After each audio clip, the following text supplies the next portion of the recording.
All right, I think this is our cue.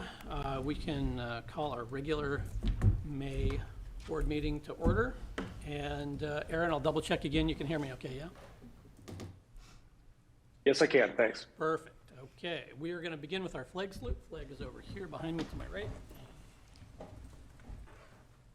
pledge allegiance to the flag of the United States of America and to the republic for which it stands, one nation, under God, indivisible, with liberty and justice for all. Okay, we're going to read our meeting norms, and Lori has agreed to read them tonight.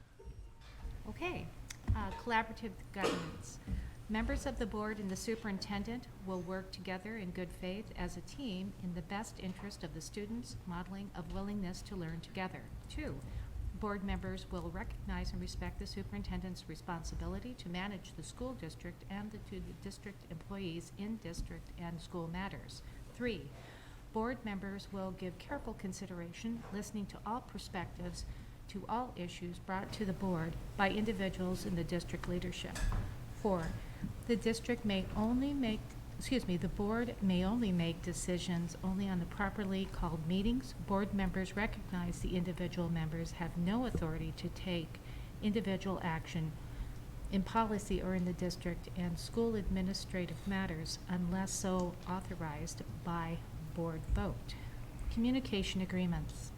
1, board members must follow the chain of responsibility and communication directly with the superintendent when a question arises or a concern or a complaint is voiced by a staff member, student, parent, or community member. 2, board members will endeavor to communicate directly with the superintendent or board chair prior to meetings of the board to address questions and or concerns about the agenda items. Board members and the superintendents recognize the good answers often require preparation in advance of board meetings. 3, when a board member and or a superintendent has an individual concern, he or she must communicate one-on-one with any member of the board superintendent team as appropriate. Board expectations of the superintendent.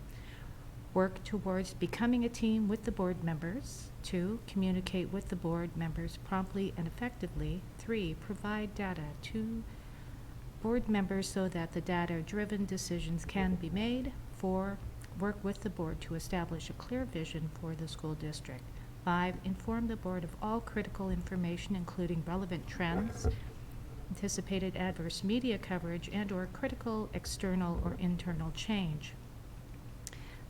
Superintendent's expectation of the board. 1, willingness to share the success and failures of the school system with the superintendent, willingness to abide by its own rules, policies, and code of ethical conduct, and to follow the chain of command of the school district.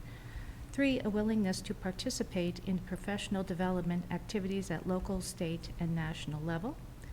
4, an effort to foster unity, harmony, and open communication with the board. And 5, practice of avoiding surprise items at board meetings. Thank you. Yeah. Okay, it brings us to our agenda review. I will mention for transparency that we just removed one item recently. SFEA has indicated they won't be presenting tonight, so we just took it off the agenda. At this point, I'd accept a motion to approve the agenda as currently published. I'll move to approve the agenda as presented. Second? So moved, seconded. Any further discussion? Nope, okay. Jonathan? Yes. Jennifer? Yes. Lori? Yes. Tom? Yes. Janet? Yes. Owen? Yes. Thank you, all in favor. Did I hear Aaron? I'm sorry. Aaron waved. Aaron? Got it, Yes, I approve. Thank you. got it. Okay. Okay. Consent agenda. At this point, I would accept a motion to approve the consent agenda. I had a question. Were the minutes attached? Mm-hmm. Yeah. Oh, I missed them. So I will just say I move to approve the consent agenda. So moved. Second? That was a tie. Good Lord. Moved and seconded. Any discussion on the consent agenda? No? Okay. Jonathan? Yes. Jennifer? Yes. Lori? Yes. Tom? Aye. Janet? Yes. Owen? Yes. Aaron? Yes. Thank you. All in favor? All right. Next up, well, this month holds Teachers Appreciation Week, and we have a resolution in support of that. And we are going to read it and vote on it here in a second, if I can pull it up. Okay, Silver Falls School District Resolution 59-2022, Teachers Appreciation Week.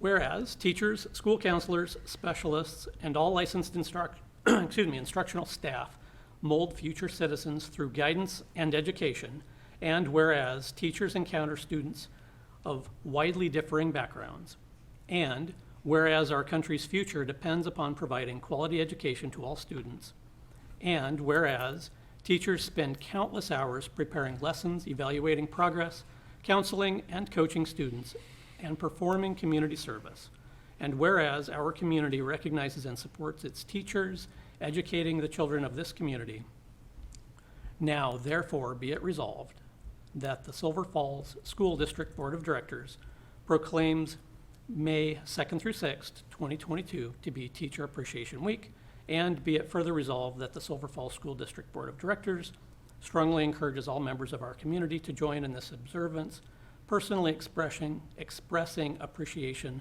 to our teachers for their dedication and devotion to their work. At this point, I would accept a motion to approve that resolution. I move to approve the resolution for Teacher Appreciation Week. So moved. Second? Moved and seconded. Any discussion? I would just say, just because it's after the actual week, May 2nd through 6th, it doesn't diminish our appreciation for all of the licensed staff in the district. Thank you. Yes, exactly. It's been, I'm married to a teacher, and what a year it's been getting kids reacquainted with being in school, and how to be in school properly has been quite a year, and I hear about it every night. Thank you. Indeed, heartfelt thanks from me. Yes. Yeah, Definitely. I'll echo those comments. I just want to say heartfelt thanks to all of our teachers and all the many hours that they put in for all of our kids in the district. I don't know what else to say other than just a huge thank you. And like Tom said, we know the work that you put in, and it's been a rough 2 years, but thank you for all you do every day for our kids. Yes, thank you to the teachers for what they have endured and for the magic that they create in their classrooms 5 days a week, and for the care and support that they give all year round. So thank you. Okay, anything else? All right. Jonathan? Yes. Jennifer? Yes. Lori? Yes. Tom? Aye. Janet? Yes. Owen? Yes. Aaron? Yes. Thank you. All in favor?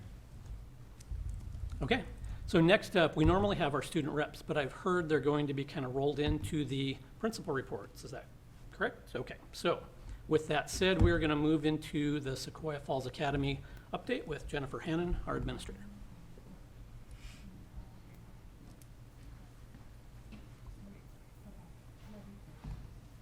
Thank you for having us. This is my friend Lily, and our friend Hector is going to join us here in a minute, but we will get started here.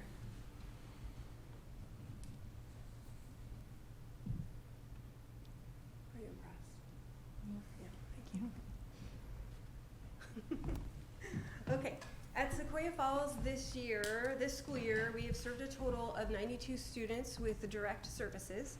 That does not mean we have 92 students on site every day. Some just had 1 or 2 classes to finish up or a proficiency test to take. But I would say on site daily, it can range from 40 to 50. But so far this school year, we've had 92 kids in direct services.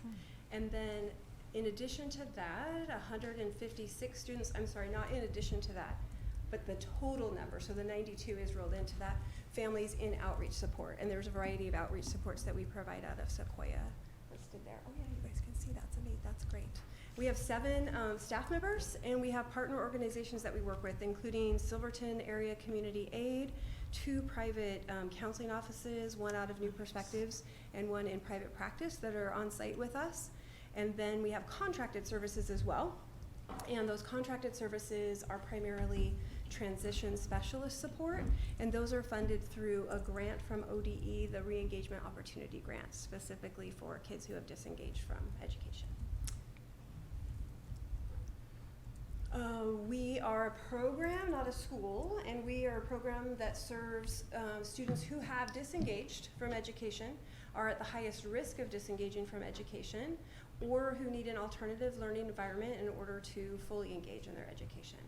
Our program goals are exactly that of Silver Falls School District. Our focus is on graduation, SEL, and facilities, which we'll talk more about. But we also fully embrace the Silver Falls School District vision statement in that each of our graduates must be prepared to lead a fulfilling life. And I think Lily's gonna speak to that in a moment.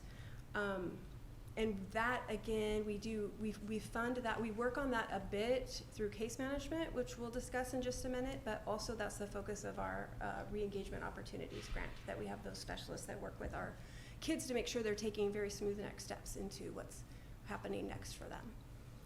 Our student population looks like this. Our juniors, seniors, and kids who are in their 5th year, who have not aged out but have not yet graduated, make up most of our students.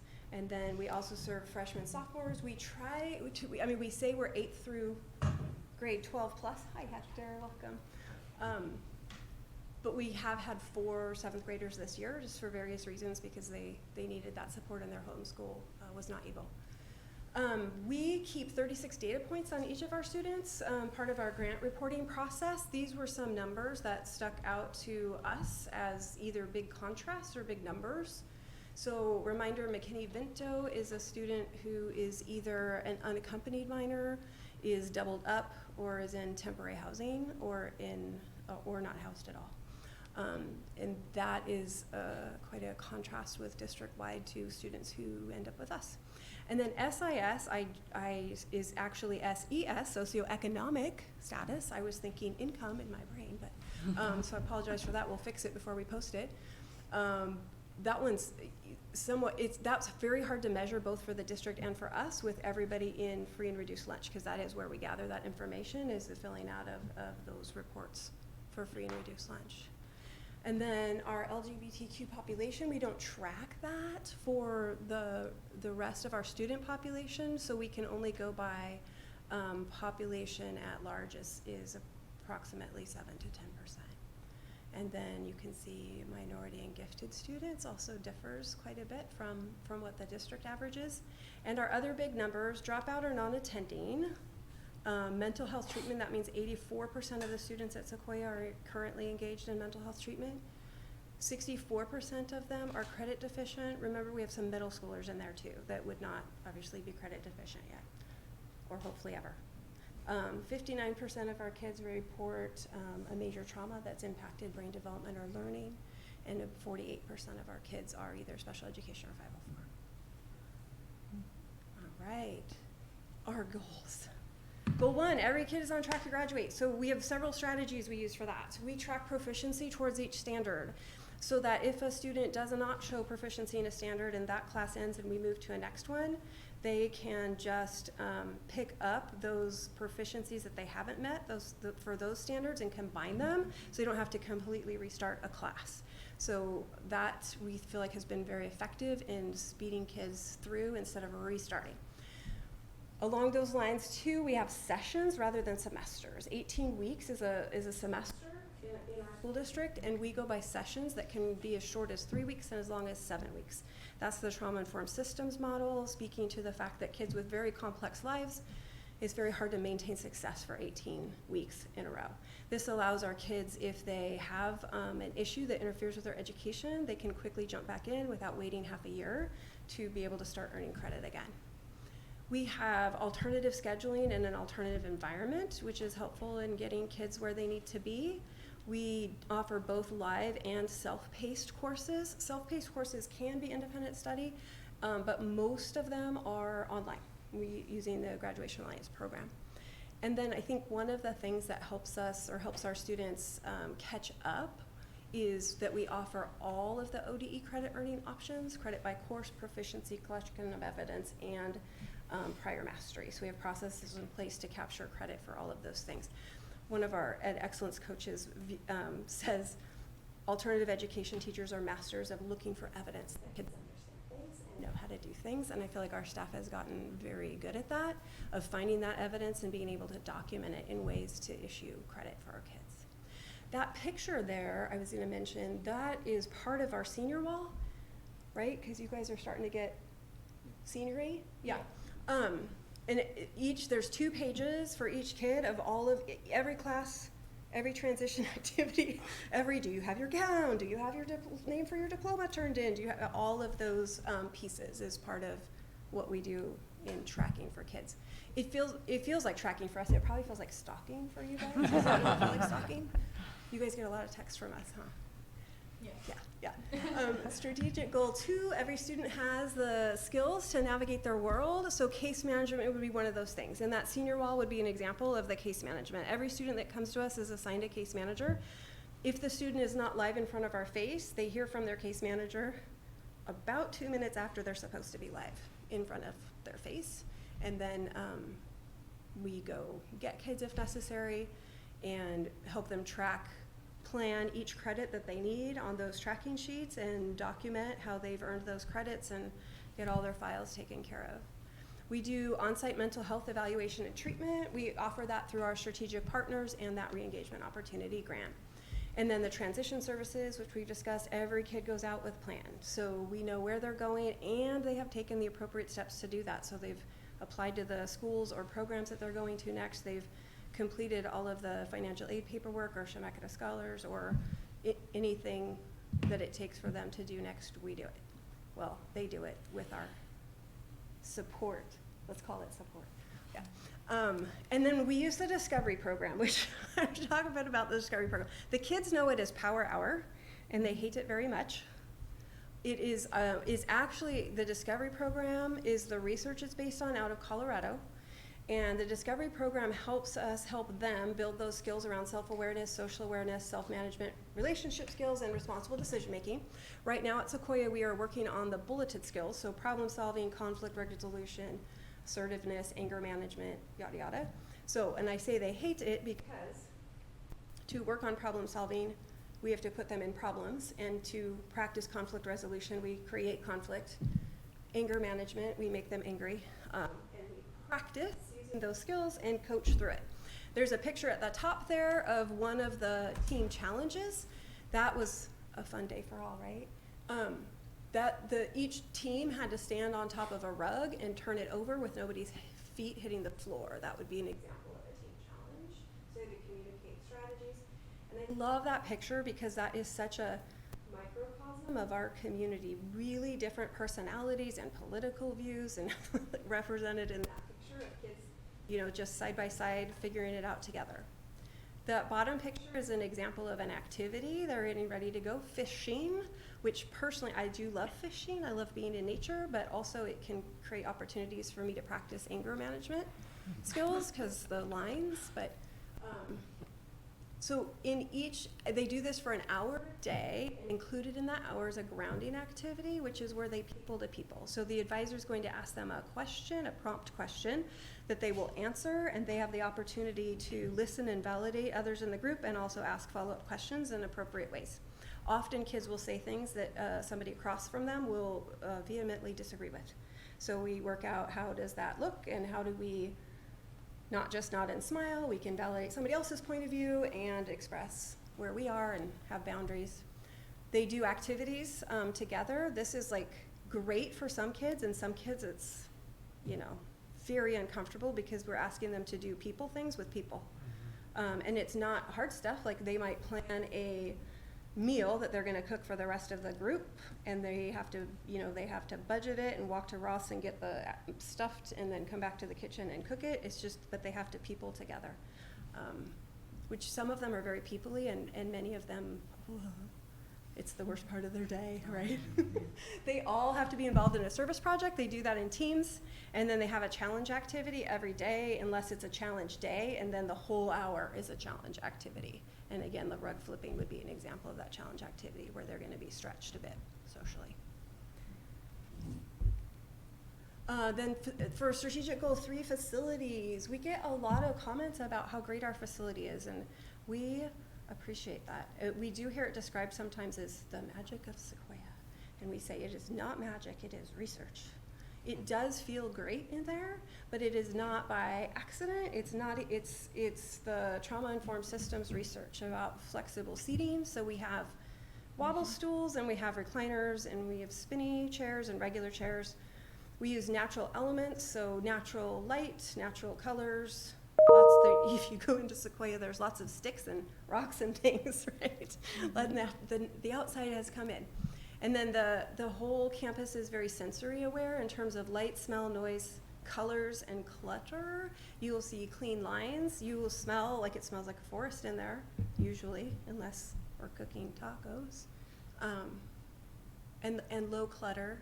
It's not expensively done. I mean, it's shop furniture from Home Depot, right? But it's following those elements helps it to feel different when you walk in. And then there's the sense of community, which is an intentional thing. We've called it all different things, but now, currently it's called Sequoia time, right? It's all of the kids have chores every day, and so they're all contributing to the upkeep of the facility. They do their own dishes and they take out their own garbage, and in addition to that, they do something that they have nothing to do with. So they might have to vacuum or sanitize or clean a bathroom or pull weeds, whatever that is, and that's every day. And so one of the things we appreciate most about our facility that we tried to show in some pictures is the kids are just very comfortable there. Mm-hmm. They own the space and they are comfortable.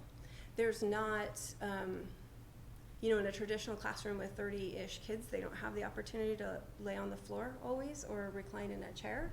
So we feel very blessed that they have that opportunity to be where they are comfortable and not feel like they're trying to, like they want to crawl out of their skin while they're trying to pay attention. They can just be where they need to be, doing what they need to do. So that is that's how we're addressing the 3 goals. There's more information available at our website. There is a video about Sequoia that has some student input and some parent input and some teacher input that's posted on that website. And then we have an Instagram that is not yet widely used, but we have high hopes that eventually it will be. So I'm gonna let Hector and Lily talk. I'm gonna ask Lily to speak first. You might remember Lily from our presentation last year. And lots has changed in Lily's life in the last year. So I asked her to come give you an update about what the opportunities that a different kind of education has led to in her life. You're on. So just start speaking, or is there questions? Well, I would say, maybe do you guys have questions for her specifically? Maybe just talk for a minute about how your life is different now than it was a year ago. Start there. Well, Jen and Annie told me about this wonderful program called Willamette Career Academy, which I have been attending since September, and I will finish in June. And I'm going there for cosmetology. And I'm really thankful to have found that program. It's amazing. Like, everything is free. The material's free. And it's just great. And Annie and Jen and Amber have worked with me to get my diploma, and I'm gonna graduate in June, which I'm really proud to say. And I also, because of Sequoia and Graduation Alliance, it's an online program where I can just do it anytime for however long I want, and it's really great because I have to work and stuff, and it really works out with my schedule, and I'm really thankful for all of it, and yeah.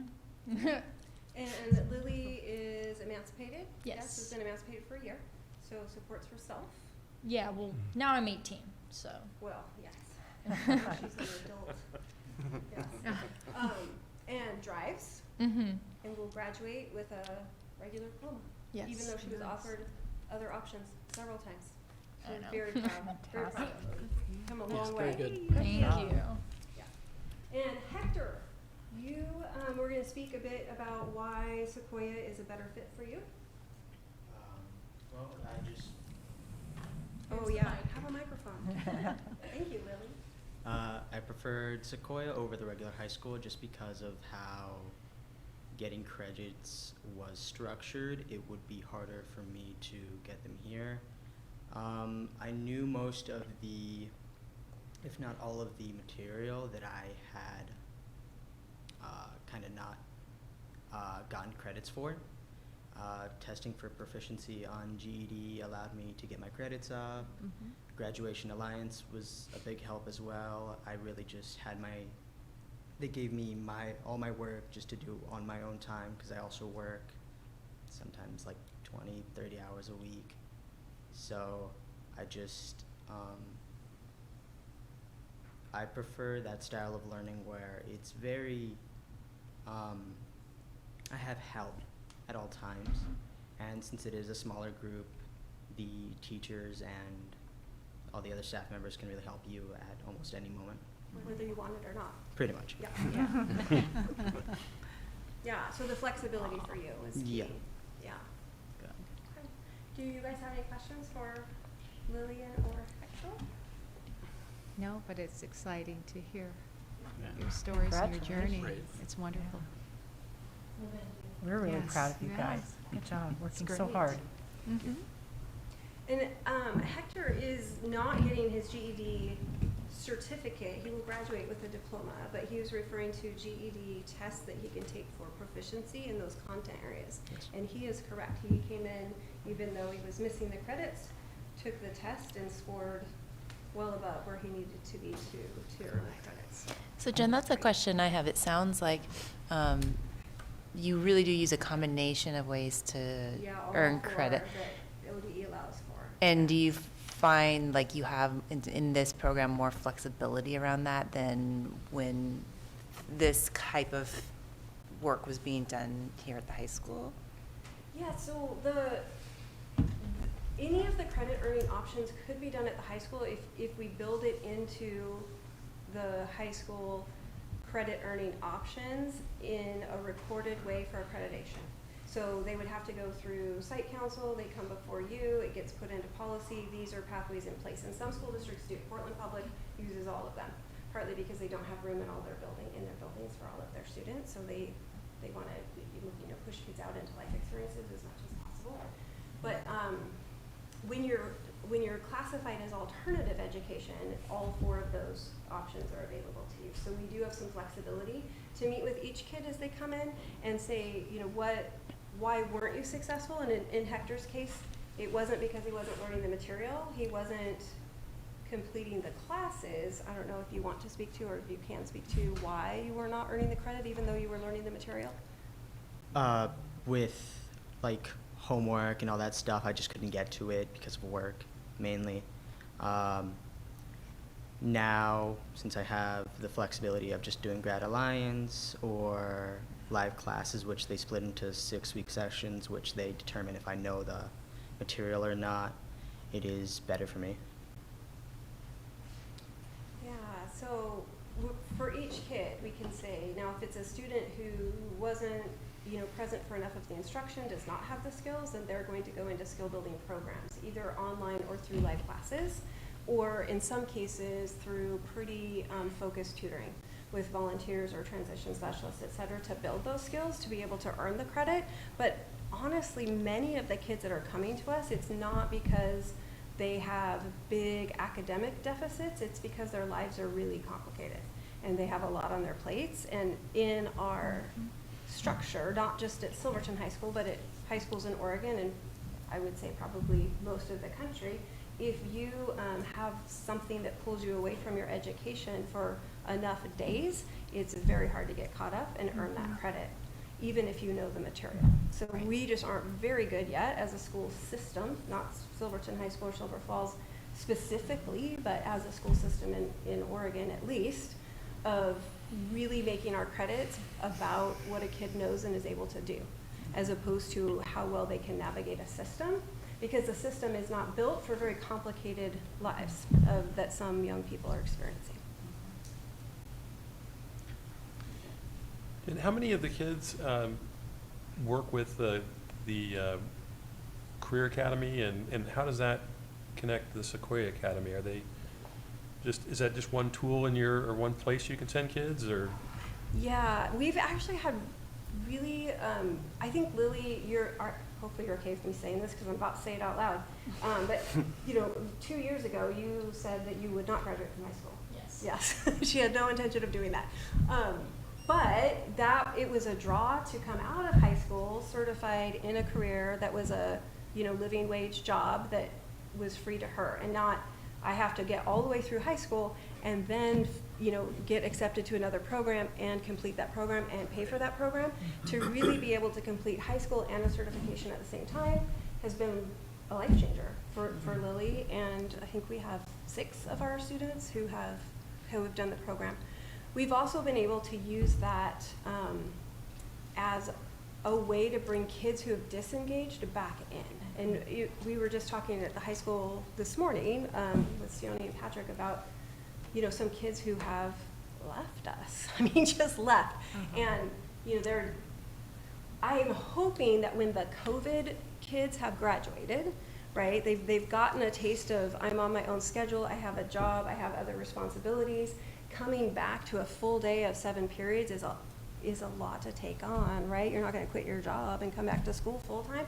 So being able to offer them that combination of, because they're working to pay for certifications so that they can have a career. So being able to offer that to them in combination with their diploma has been awesome. So Lily, can I ask you, it sounds like through this program, you could see a clear pathway to what you wanted to do. And was that motivating for you compared to like having to go through steps and steps and steps and steps to get where you want to be? It was really motivating. Yeah.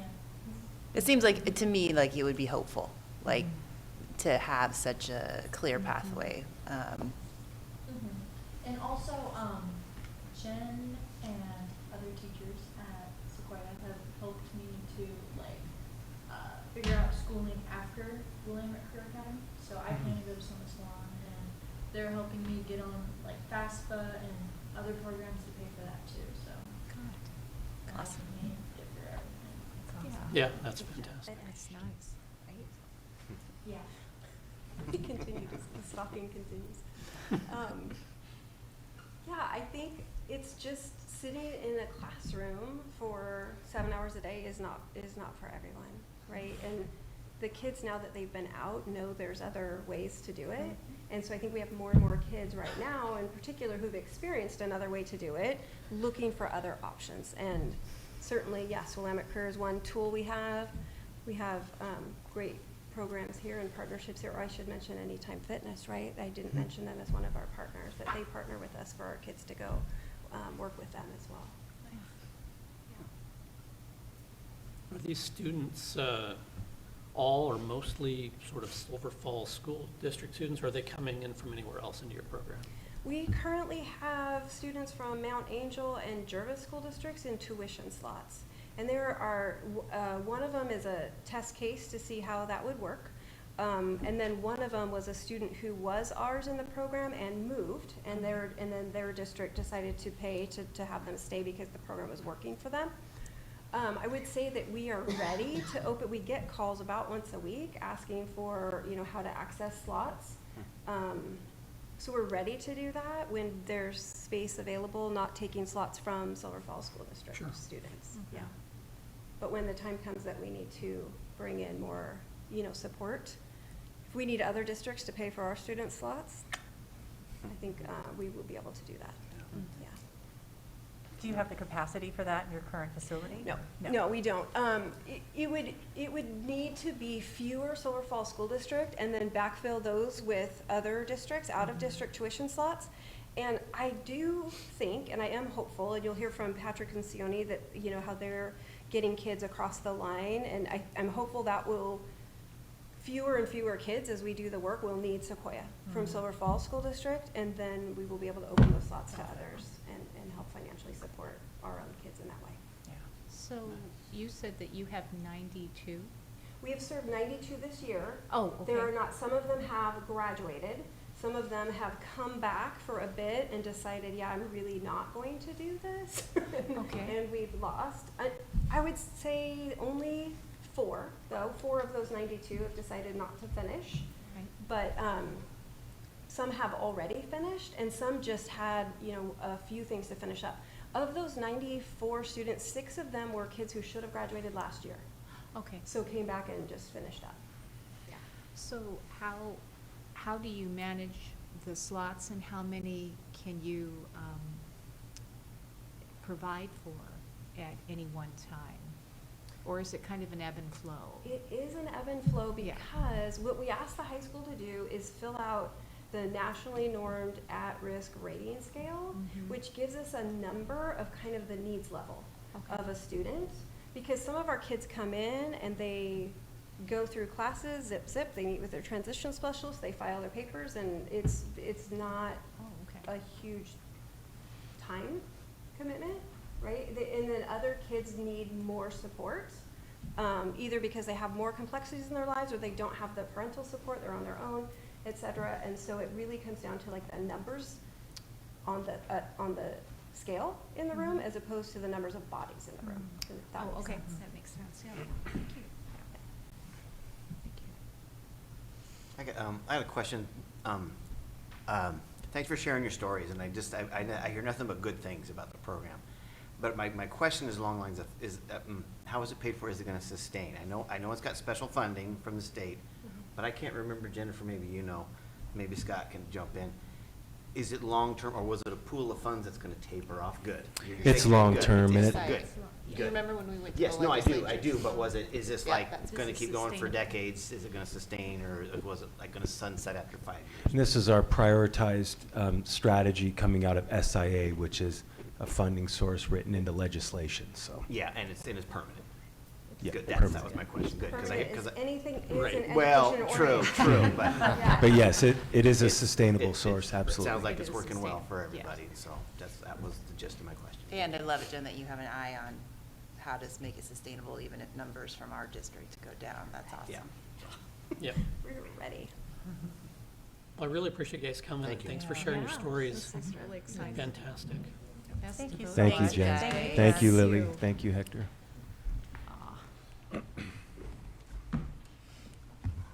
All right, and with that, we are going to move to 8B, which is Silverton High School, and Sione Thompson.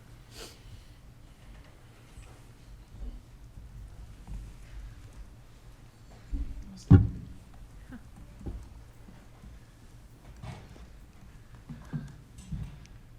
right, I think we have our good evening.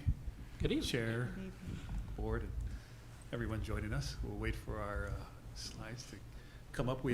With me, we'll have our students, Bjorn Dumst, Senior Class President, Andrea Q, who is our ASB Secretary, and they'll be sharing with us some bright spots, and then I'll bring up a couple other friends as we progress along in our presentation. It's been a while since we've had our previous discussion, and a lot has happened. So we hope to capture a little bit of that today with some data points, and at any given point, please interject with questions, and I'm happy to answer any questions that we don't have the data points for, either directly to me or through superintendent. So without further ado, here you go. You guys have the first 3 or 4 slides. Okay, so good evening. My name is Andrea Q, as Mr. Thompson already announced us, and I'm the ASB Secretary. Thanks for having us tonight. And I'm Bjorn Domst. I'm the Senior Class President, as announced. And tonight we're going to present the last ASB School Board Report of the year, and it will be with both apprehension and excitement as we're both seniors moving on to the next stage of our life. Okay, so we will begin with a club and activity update.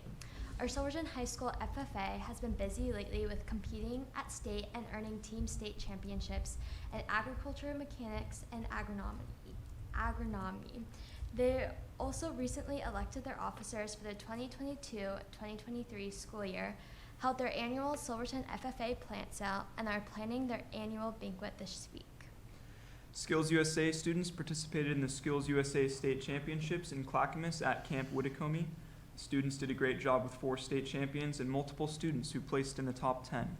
Jackson Vythe was the state champion in computer programming, Luke Bryant was the state champion in firefighting, Catherine Howe was the state champion in photography, and Michaela Chase and Kyla Welch were the state champions in video production.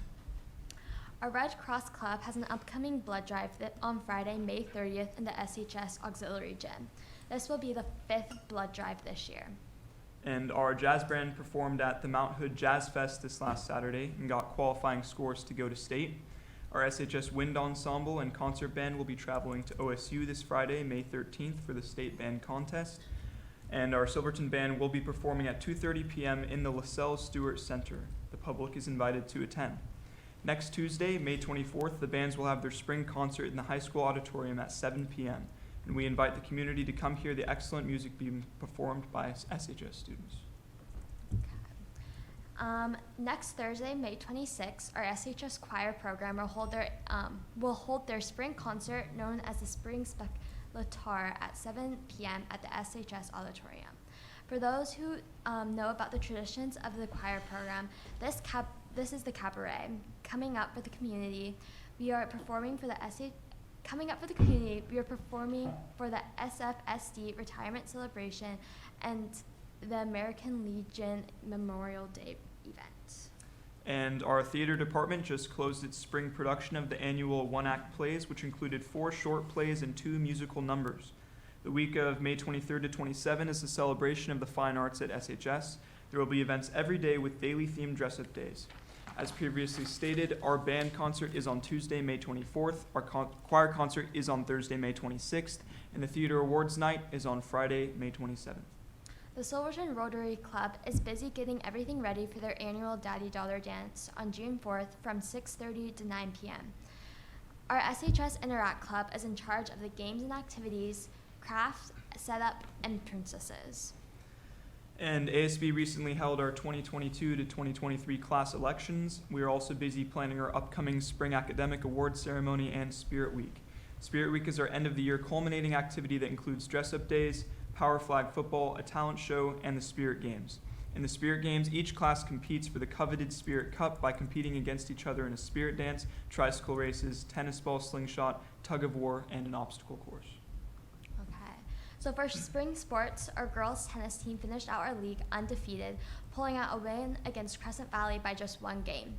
They are now preparing for their district tournament this Wednesday through Friday. And the boys tennis team is also preparing for districts held the same days. Wish the tennis teams luck as they compete for state spots at the Timber Hill Tennis Club in Corvallis this week. Our girls golf team just wrapped up their season with the league championship, the first since 1980. Ellie Traeger, Anissa Smolyov, Aklina Shmerikov were the first team in the league, first-team all-league players.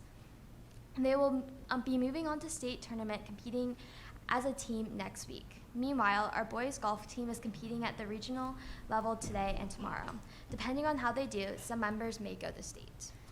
And track and field's JV districts just took place this last Friday at Dallas High School, and our boys and girls teams both took first place in the conference despite the weather conditions. Our varsity team will travel to West Albany on Wednesday and Thursday and Friday to compete in the district championships that have a chance of putting them into the state meet. Softball will wrap up the regular season next Friday, May 20th. They're battling for a playoff spot with a record of 9-8 overall. And baseball will also be wrapping up the regular season next Friday, May 20th. They are 12-7, and depending on how the next 2 weeks play out, they may also be in contention for the playoffs. Next, we would like to highlight some of the major athletic successes that we've had this year at Silverton High School. We've had football state championships, girls and boys basketball Mid-Willamette Conference championships. Both boys and girls swim got 10th in state, and our dance team won 4th in state. And we also have some new school records in both swim and track, girls golf Mid-Willamette Conference champions, and we await state competitions for golf, baseball, softball, track, and tennis in the coming weeks. Thank you. Thank you. Thanks, guys. Yeah. Appreciate that. Told you there was a lot going on. Yeah. Just a little bit. Thanks, guys. We're gonna bring up a couple other folks. Maybe one more chair? I'll scoot over.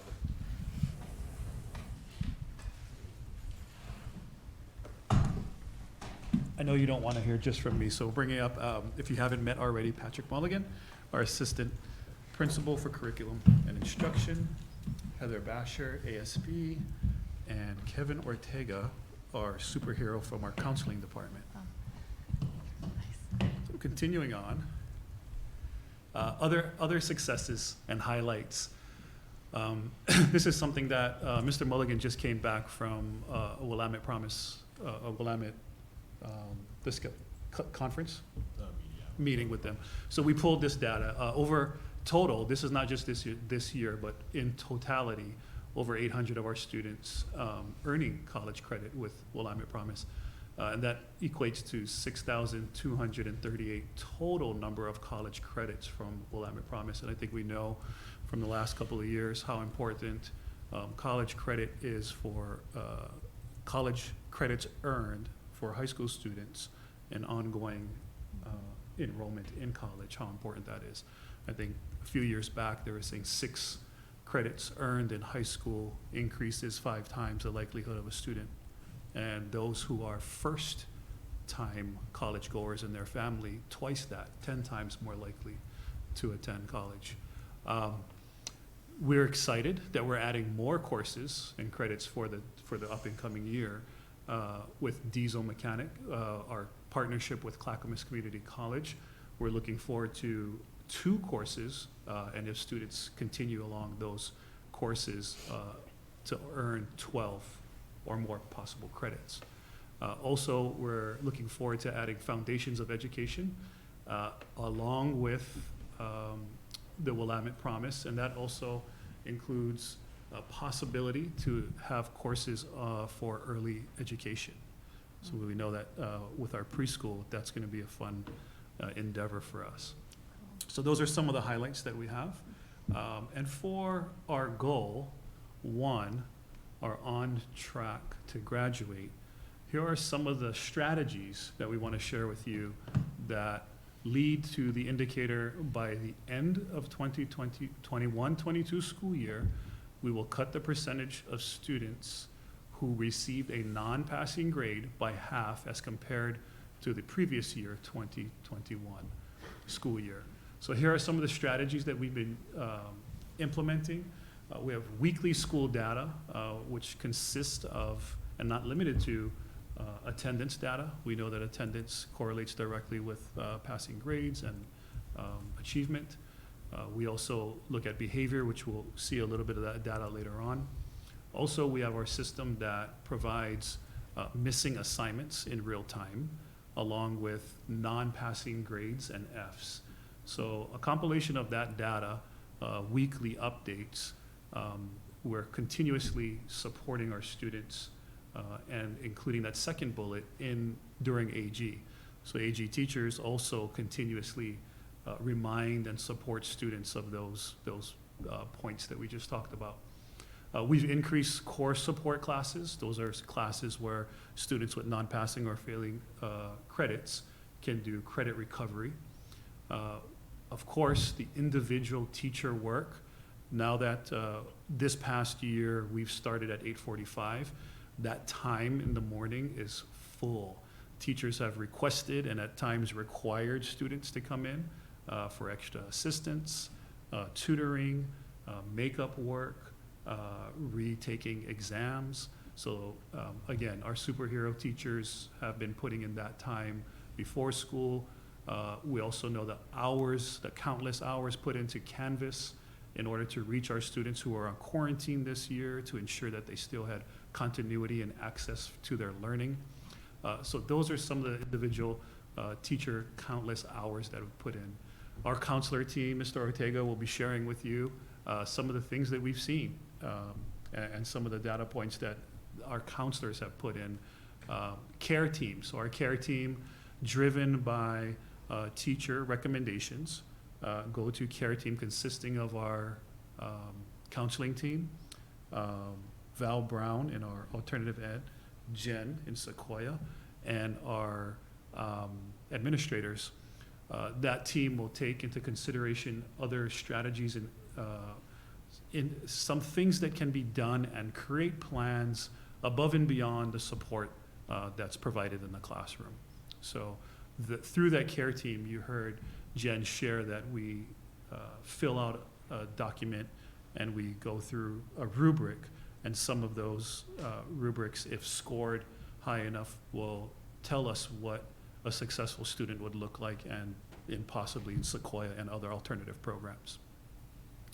We also have Heather Jones, who runs our library here, has put together a peer tutoring program with qualifying juniors and seniors, and we've heard and we've seen a huge success with the students that have accessed their peers. I've personally heard some of our peer tutors say, you know, in Mr. or Mrs. So-and-so's class, I've had that class, and let me share with you some of the how to navigate. Just simple things like that, and the connection and the relationships have really made a huge impact. And then our PLC unit mapping, that time dedicated to unit mapping, to have a clear written out scope and sequence of our curriculum that'll assist teachers and administrators in monitoring the progress as we move forward. And we look forward into that dedicated time as we look at our common assessments and all of those data points going back into our data teams for a continuous improvement process to best serve all of our students' needs. So of course, that's not all the strategies, but those are just a few strategies that we wanted to share with you coming out of COVID and meeting that indicator of cutting those failing non-passing grades by half. As we discussed in the previous time that I came to you, it was almost a fourth of our students not earning credit in one shape, way, form, or another. So what that data looks like, I'll pass it over to Mr. Mulligan to share with you some of those data points. Awesome. Good evening. So yeah, the focus, and I think this is, it's really important, as Principal Thompson said, it was multiple hands and multiple pieces that worked on this. We know this is what we came in looking at. So we took a 3-year snapshot cohort. So looking at last year's freshmen, sophomores, and juniors, we did exclude seniors just for data comparison to look at this year. So looking at coming out of distance learning and hybrid learning, the number of students that received an F or a no passing grade. And so this is broken down by class cohorts. Again, our goal was to cut this in half by the end of the year. We had a lot of metrics and things that we were using and tools. And what we're really excited to show is we've seen some significant process already at this semester. So this is the data as of the first semester, and obviously we'll have continued data as we get through the end of second semester. So we've made some significant growth in reconnecting with kids that maybe turned their camera off, turned their mic off, or closed their computer up, or had any myriad of concerns or things that were going on that we're able to reach and connect with them. But we also know that those numbers still there in red are still numbers we need to connect, and we still need to continue to work with about how do we continue to bring that rate down. When we look at it by a percentage, so a percentage of students that were failing or had a no passing grade from distance learning and hybrid to where we are this semester, we see significant change in that. We see, and again, this is a lot of work from a lot of staff members, parents, families, and others that got us to this place. But again, it's a place to celebrate and a place to continue looking at how do we still serve those students that are still struggling to engage back into school coming out of distance learning, hybrid, and COVID. So that's really kind of our focus, and we've seen some great pieces, and we'll be excited to see what that data looks like at the end of this year. We are still, tracking those students and still working towards graduation credits, where we're at, how we help and serve them, and which really ties into sort of our second goal and focus, which is around how are we making sure that we're attending to the social and emotional learning and needs of our students, and how can we help and serve them. So to talk through that, we have a couple folks that we wanted to pass it to. So Heather Basher, who is our extraordinary all things in Silverton High School, but especially oversees and helps out with our AG advisory curriculum, was going to share a little bit about how we've used some of that to attest to that. We have a few data points we'll share, and then Kevin Ortega, one of our counselors, was going to share through a couple things. So we'll pass it off to Heather. Good evening. Hello, everybody. Hope you're having a good evening. I'm just going to really talk to you about how we're addressing social emotional learning for our students in advisory group or through our advisory groups. If you don't know, our AGs, we have, all teachers have a group of 20, about 20-ish students that they keep all 4 years of high school. And through those, we teach social emotional learning and career skills. And so this year we have worked to integrate the Oregon employability skills. Excuse me. And the Oregon employability skills are skills identified by the industry that our students need in order to be successful when they leave high school. They are social emotional skills. So this year we integrated adaptability, self-awareness, communication, analysis, solution mindset, social diversity awareness, and empathy. So our ninth graders, they received the adaptability lesson. It's 4 traits over 2 lesson days. And then they are given the opportunity to take a quiz, and 92% of them passed and earned the adaptability badge. So they get an email, they can use this badge, they can put it on a LinkedIn account, they can put it on a resume, and it shows that they have this skill. And it's not only that they have the skill, the lessons are in depth, they're even at like a senior level, so it's at a level where the students really are wrestling with what adaptability is and what it really means at school and in the workplace. So then there's analysis solution mindset. So far, the ninth graders had been given the lesson. 226 of them have taken it, but that has yet to be graded yet. Our 10th graders, they've taken communication, 4 traits, 2 lessons, 217 earned the badge, so 88% of them earned the badge. 11th graders, they received the self-awareness lessons, 145 earned the badge, so 73% of them. And then our 12th graders, they are wrapping up social diversity awareness, and so far 162 of them have taken the quiz. They have yet to be graded, and they're also in the process of learning about empathy. And also in our advisory groups, we do major projects exploring self-awareness, understanding who you are and what that means about your future and your future career and what you might want to do. So our 9th graders, they do career and personality exploration. So they take various career personality exploration quizzes and then reflect on that, what that means about them, and it will point them to certain careers that they might be interested in.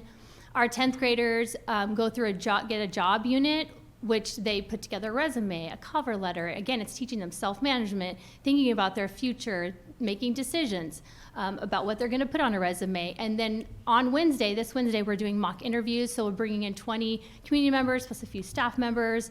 And the students do get nervous. They have to dress up. They have to come in and interact with adults who they don't know and answer questions. So it's a really great experience for them.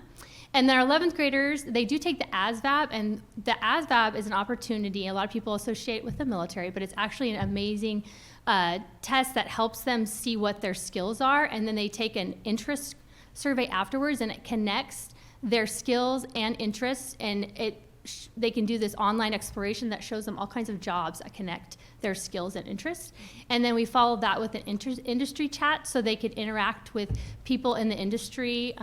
They're virtual, so we set up industry chats. They also could choose to do industry interviews or industry tours. And again, it's getting them out, using their social emotional and applying those in real world situations. And then finally, our 12th graders do have to use their decision-making, responsible decision-making, and start deciding an independent, just losing their own independent skills to decide what they're going to do after high school through their EA project. There's 7 different options we have, and for example, pre-apprenticeship is one of them, and after this year, we do have 20 students ready for a registered apprenticeship at this time, so that's awesome. And then they also do a service learning project their second semester where they have to go out and do something to help people in the community. So that's some of the things we do in AG that are SEL related. Awesome, thank you, Heather. So one of the other things we look at when we want to examine SEL and how we're serving, and Kevin will talk a little bit when we look at some of our counseling needs.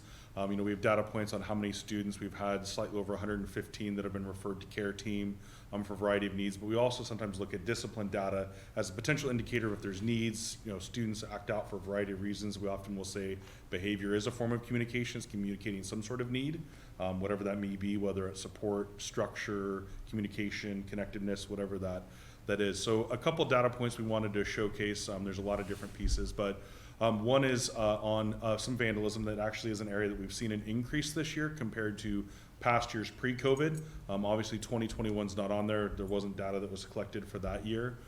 We do see 8 that have been reported. Those are actually ones that we know potentially who a perpetrator was of some sort of vandalism, but we have a vast number of increased reports that we don't know what happened or who was the responsible person. There's a lot of things to be said for that. There's been some trends on social media and TikTok. There was a whole wreck your bathroom thing that was that came up. We also have that kids have excited energy being back in the building and relearning what it means to be a student. Kids creating a connection.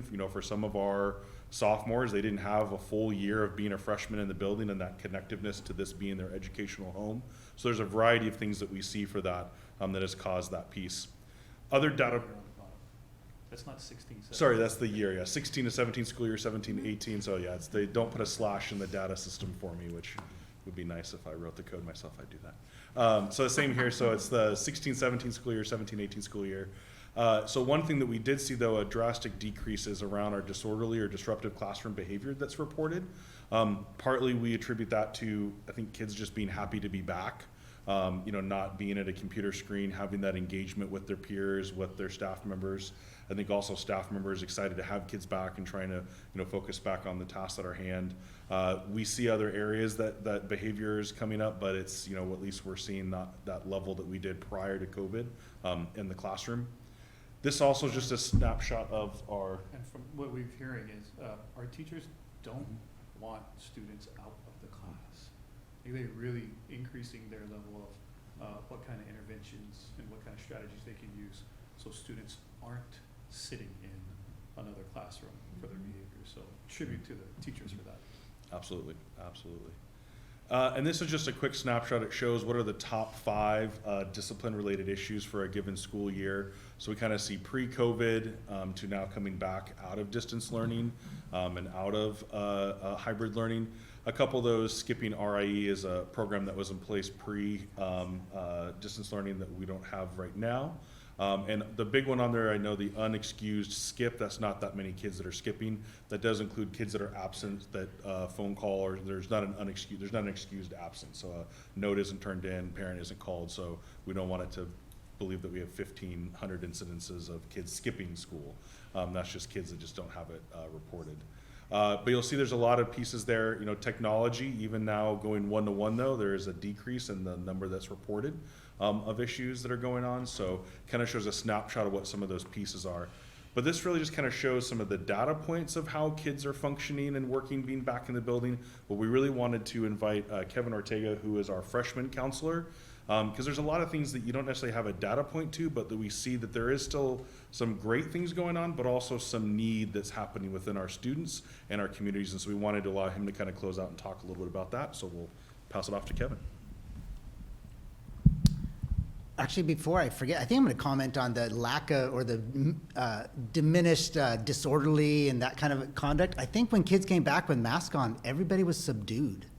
They really were subdued. And that wasn't a good thing. We needed some life. And there were teachers saying, I wish the kids would talk back a little bit, and get a little, that. And so I think there was a lot of internalizing behaviors that we're seeing. That's what I'm going to talk about. So I was kind of asked to share with you all maybe what some of the struggles are. I had the freshman class in particular, but before I can't help myself. I'm not going to just talk about the negatives because our kids are really resilient.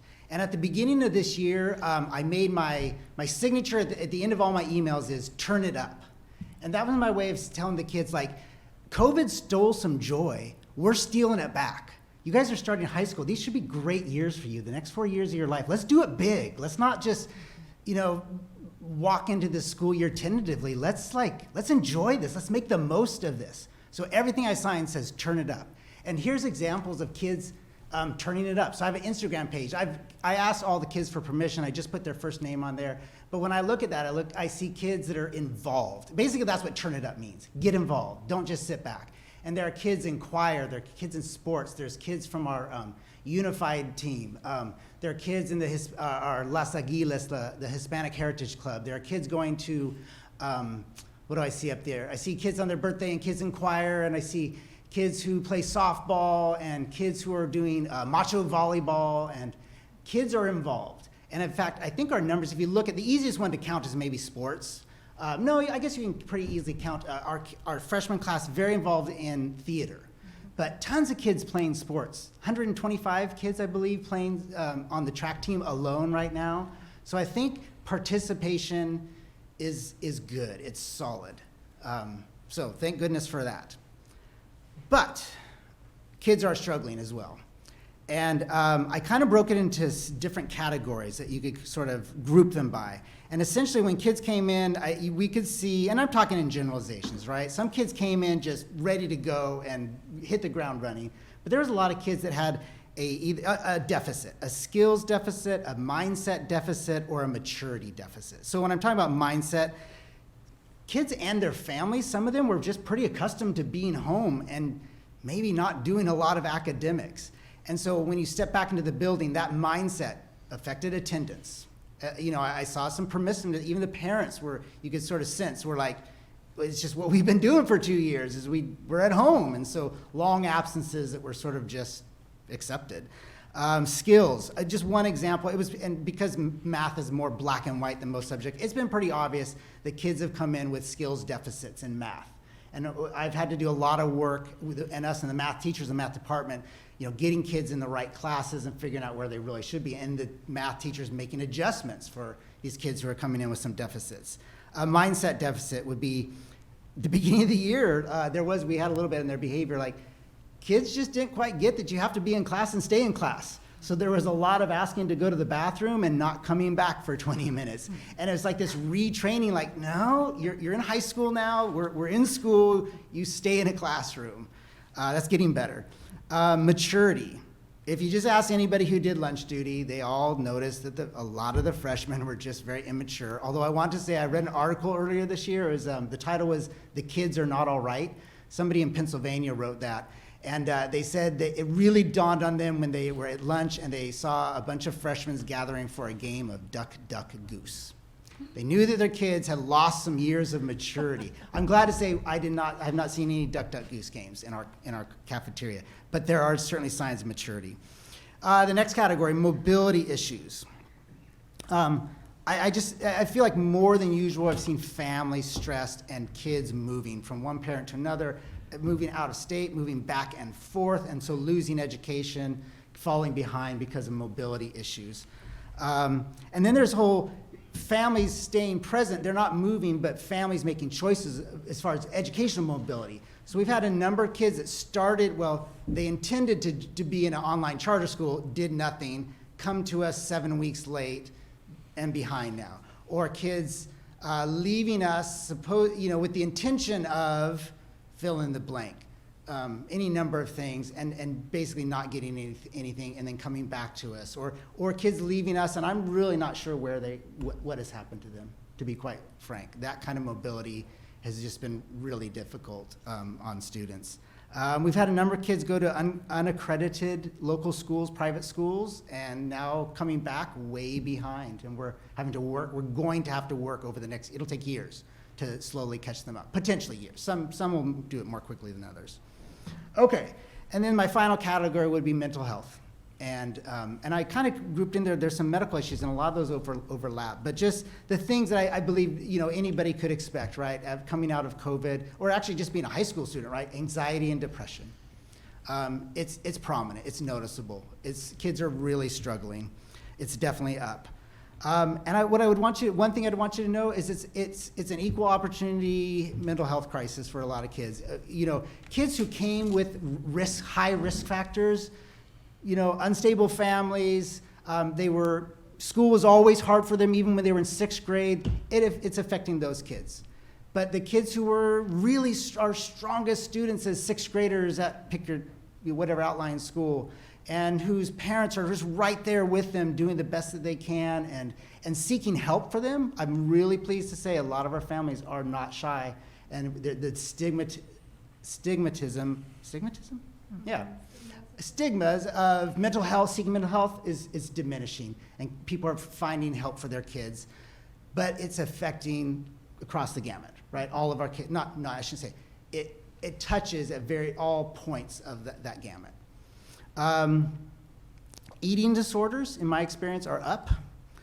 We got a couple students that they're not doing school, essentially not doing school right now because they're getting treatment, they're putting the priority on getting treatment. In extreme cases, we've had kids just flat out, they're just dropped out. I've seen more kids in emergency rooms for mental health crisis than ever before. Parents are pulling kids because of debilitating anxiety.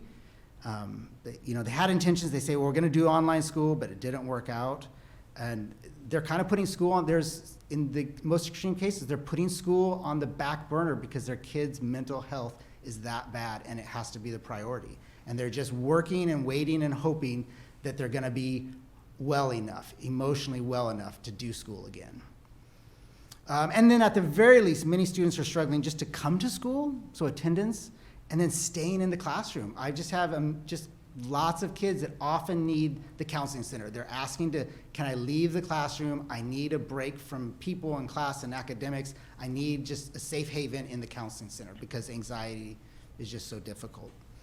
Just being around people is a challenge.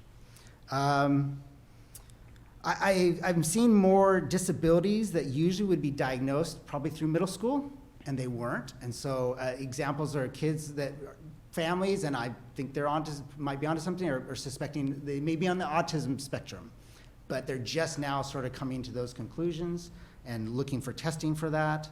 I think some learning disabilities that didn't get caught through COVID, we're now, usually by high school, we've already seen those have sort of been identified, but we're seeing that. And then the next one is really just a sense of mine. I don't know, I haven't looked at the data, but I feel like there's medical issues that are severely impacting education. I don't know if that's a COVID thing or not. Maybe it's just my awareness because there's all these other things that are happening and there were fires that we're putting out, and then the kid shows up with X medical condition, and I got the doctor's note that says they won't be here for 3 weeks, etc. It's just one more hardship that I'm seeing in my freshman class. Yeah, I think that's it.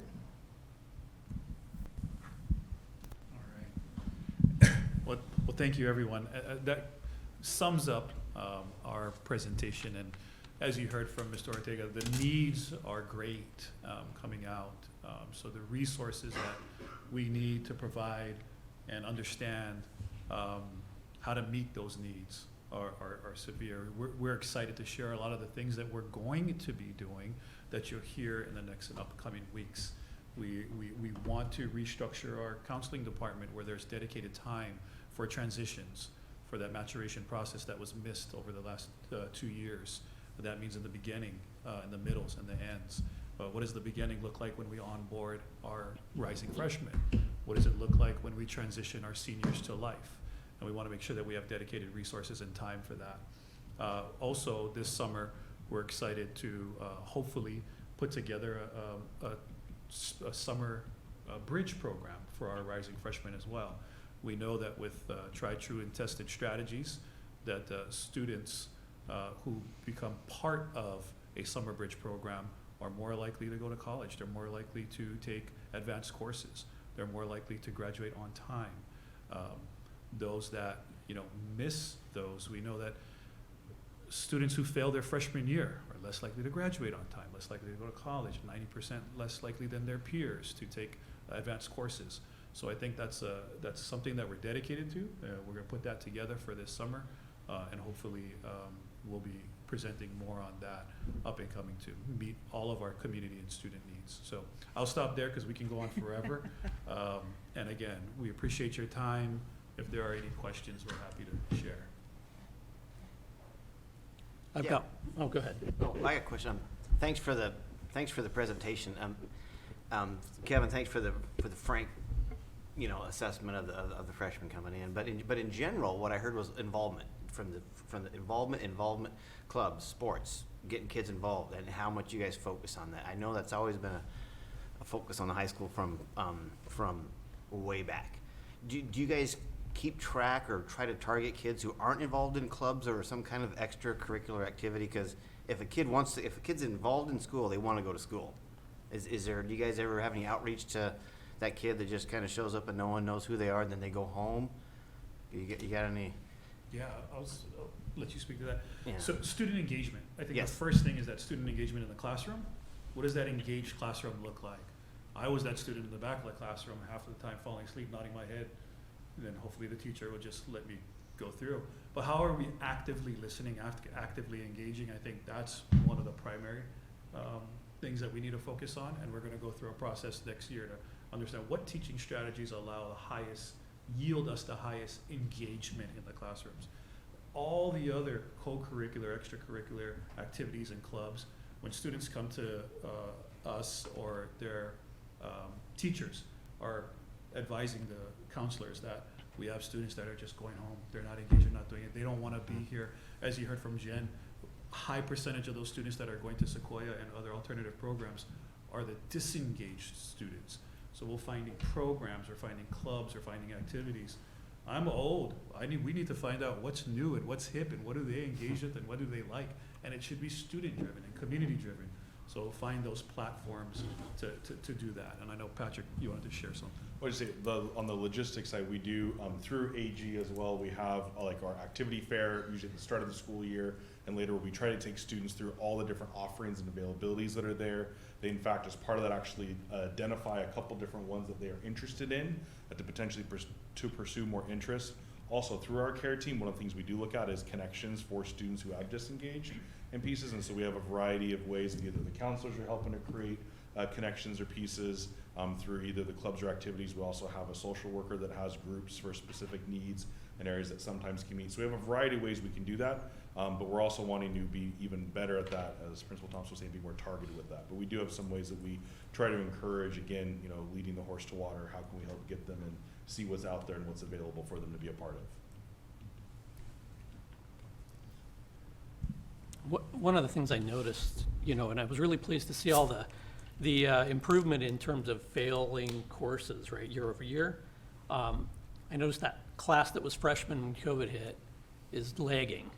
And I'm just curious, kind of what special things are we doing for that class in particular, who are still, you know, struggling twice as much as their other classmates, you know, before and behind them, right? So I'm just curious what you guys have thought about that. Is that just an anomaly? I would guess not, but. Yeah, no, so it's the freshman class that are now sophomores that, you know, I would say, I think a lot of our teachers would tell you our sophomores are acting a lot like freshmen at times. So part of that was when we actually got that data looking at second semester, you know, tried to do some structural things. We actually added a course that was sort of a study hall, sort of bridge class to help with some of those sort of higher, I guess you could call them the academic skill sets for students on how do I manage myself, how do I create goals, how do I keep track of my work, how am I doing those components that we actually had with the teacher that we could do structurally. At the same time, that's just one period. It's a drop in the bucket. I know our counselors are working really closely with those students as well. Our AG teachers trying to track, and actually we added some additional lessons specifically for freshmen and sophomores, if I remember correctly, based on some of those behaviors and things that we're seeing. So we try to target that and address that, but you're 100% right as we look towards both constructing our summer school programs and looking towards our scheduling of courses for next year. We see that there's a great need as that data came out of the semester to show, hey, there's improvement, but there's still definitely a room for our sophomore class to look at how do we be even better with that from one semester to the next. And sure, we're not going to pull any punches, and maybe I can give the analogy, and Aaron might appreciate this, but you know, great coaches are made by great players, and we had some trouble this year in filling a few positions. We have great teachers, but attracting great teachers and retaining them is going to teachers that have that love, passion, and care for students, and students are going to be more engaged because of it. So I think that's also a priority of ours coming in through the natural attrition process. If we have the opportunity to replace some of our great teachers that we lose with other amazing people, and I think that's going to be a severe thing that we're going to go through in the next couple of years. as education across the nation. So your assistance as board members in attracting talent is going to be really important to Silver Falls District.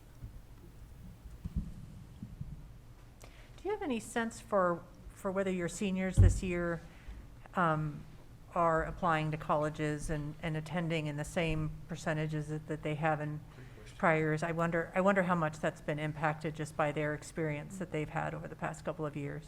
And I don't expect you to have that data on hand. I can always get it from you later, but. Yeah, absolutely. No, I think it's a great question. Stacy White, our senior counselor, I know she's working super hard on trying to help a lot of our students and get to that place. And so absolutely, I think it's a great data point to look at and one that we can compare to previous years. Mm-hmm. So we can definitely talk with her and see where we're at. And then by the end of the year, also have some really good data Right. points.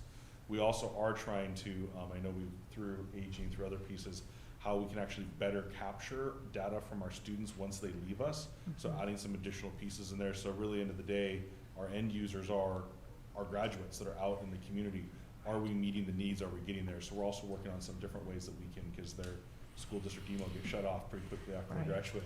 So how can we capture and get some more information from them, so that way we can keep track of how we're doing. But we can get that data. Yeah. Absolutely. Yeah, thank you. I noticed you had the Foundations of Education class that you're bringing on board.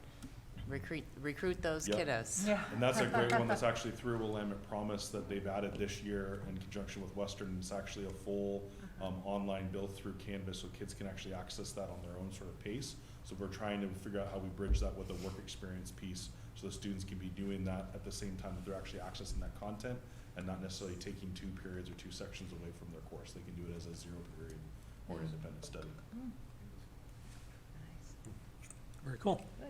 Any other questions? Thank you for That's great. Thank always you. including the research that underpins some of the decision-making that you do. It's very informative. Thank you very much.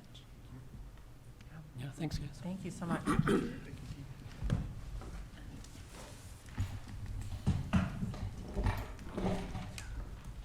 Okay, that's going to bring us to our first public comment. And we are glad you're here and welcome you to address the board at this time with your ideas, concerns, or compliments. If you wish to speak, please raise your hand to be recognized by the board chair. If you are attending remotely, please either email Debbie or raise your hand in Zoom. Before beginning your comment, please provide for the record your name, address, relationship to the district, and subject of your comment. In order to ensure equity among speakers, remarks are limited to 3 minutes per individual. If a group of 3 or more wishes to appoint a representative, the comment time will be extended to 5 minutes. A second public comment period will occur later in the agenda that is specific to the discussion and action items of this meeting. Please be aware that the board's role during the public comment period is to listen. Rarely will members of the public receive an immediate response to their questions or comments. Finally, the board will not hear complaints against individual district staff or board members during the public comment period. Remember that we all model the way for our students. We ask that you share your thoughts respectfully and in accordance with the board's decorum policy. Thank you. All right, so at this point, if anybody in the audience wants to address the board, we'll call on you first. Yep. Come on up, Dr. Kaiser.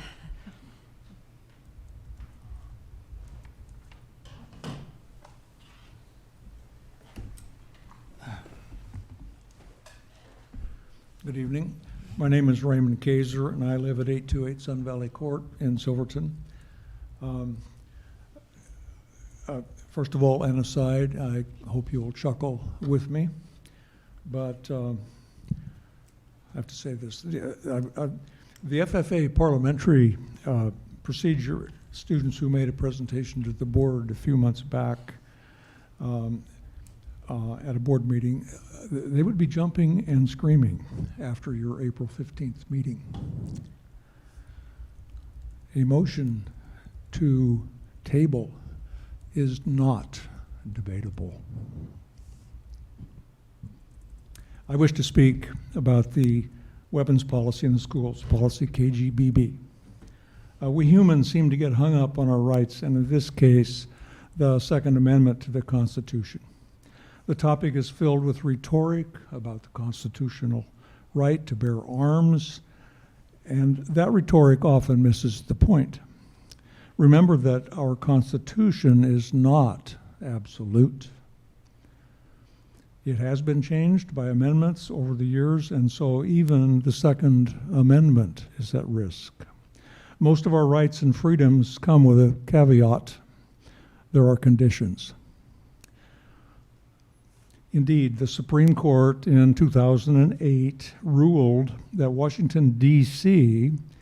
could not ban handguns within the District of Columbia, but the court also emphasized that the right to bear arms was not unlimited. In other words, their prohibition in government buildings and schools was ruled to be constitutional. The KGBB policy is therefore not a Second Amendment constitutional issue, in my opinion, but it is a part of school safety. That must be the focus of the discussion. Safety. Safety in our schools is number one.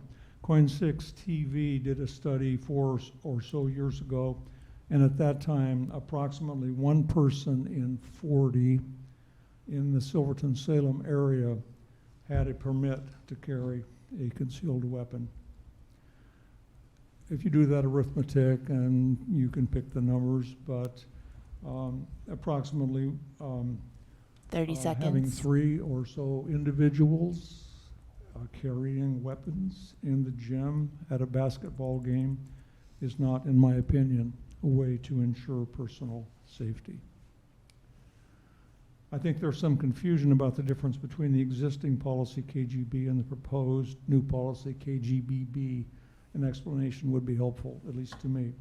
And the board has not heard public input from the superintendent or any of the staff That's and time. management team. That seems like pretty important information to me.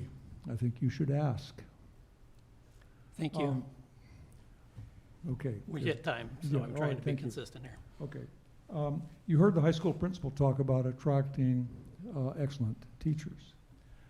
Silver Falls School District should not be known as the Oregon Dr. Kaiser, Open we're at time. Carry We're going to have to District. cut you off here. So please adopt the concealed weapons policy. Thank you. Thank you. Thank you.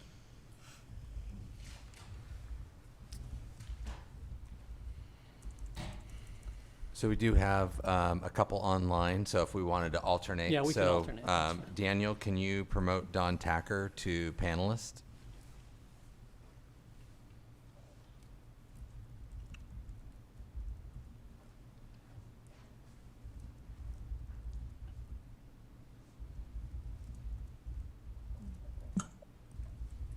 Hello, everyone. I Hello. hope you're doing well. I'm speaking on behalf of myself and Melissa Cipher-Briggs. We serve as the 2 community members on the Superintendent's Policy Work Group, as you know. I have 2 students in the district. Melissa has 4 and 1 rising student. First of all, thank you, each of you, for your service. This is not an easy task when you have to work through tough issues. But policy KGBB, firearms prohibited, is an easy one in our minds. First, we're very glad to see that you reinstated the 3rd read and vote, plus this opportunity for public comment tonight. One of the things that I wanted to share at the last work session, when I was not permitted to speak as a policy work group member, is that, in fact, it is district policy to have 3 reads for each proposed policy. As a reminder, these are detailed in policy BFC, adoption and revision of policies. Second, the reason that policy KGBB is before the board is because the superintendent's policy work group unanimously recommends this policy.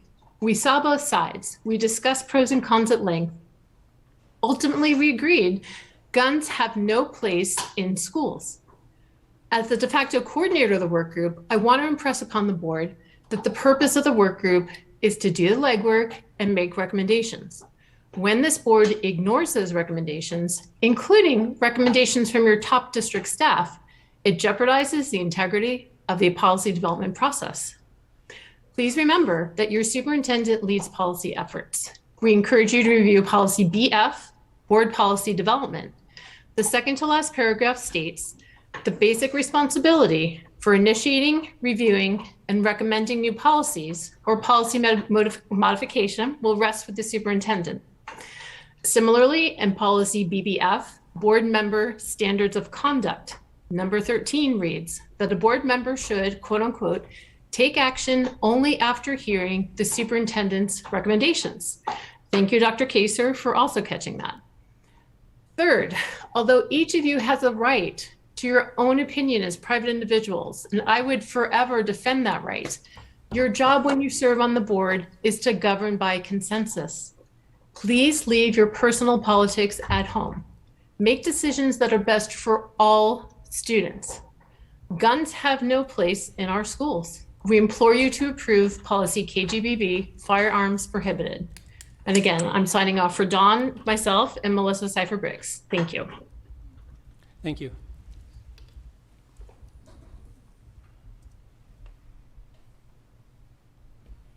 Anybody else here? Yeah, come on up.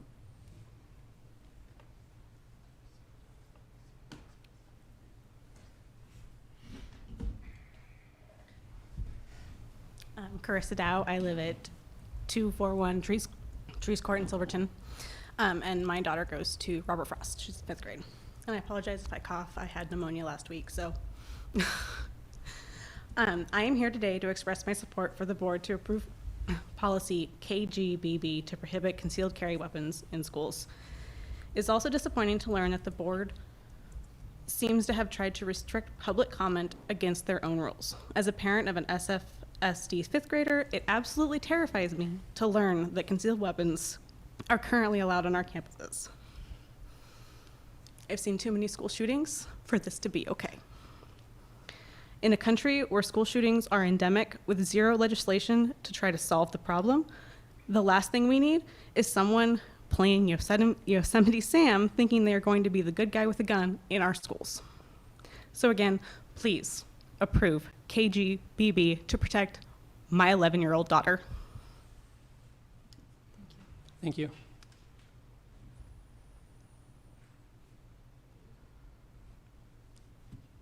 Is there somebody else? So we have Michelle Finnicle, Daniel to promote to panelist.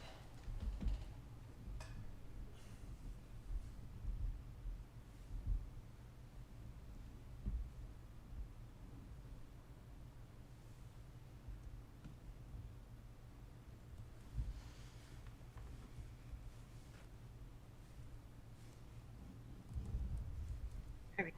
Can you guys hear me? Yes, thank you. Good.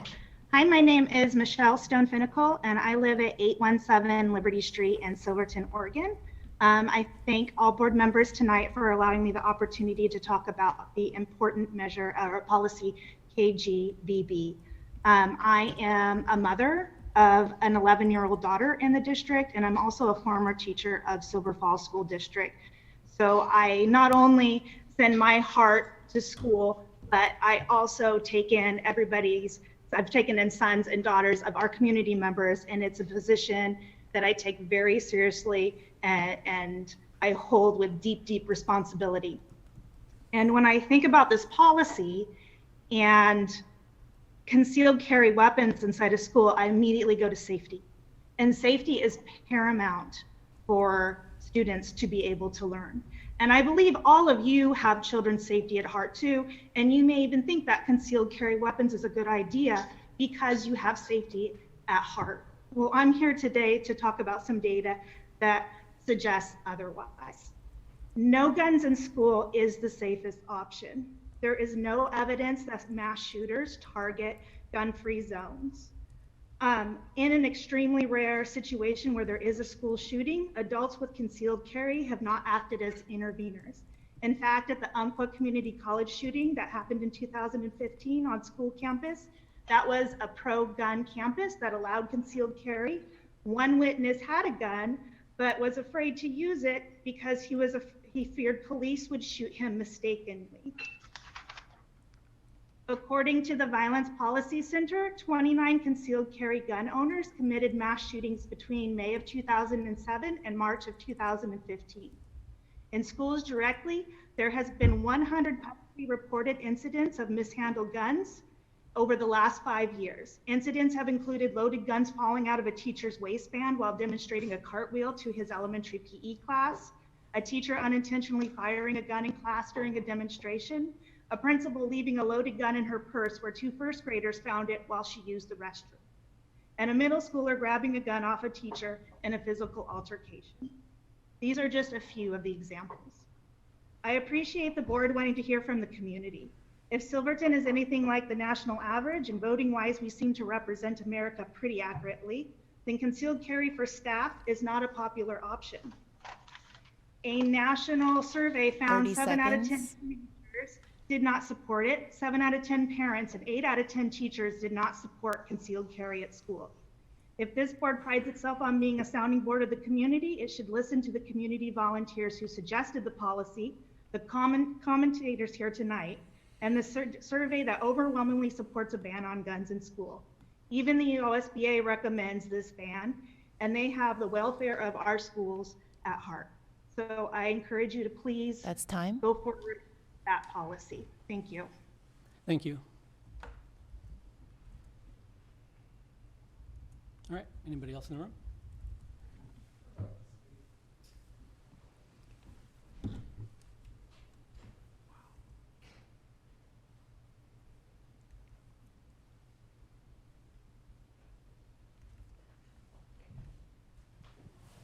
Good evening.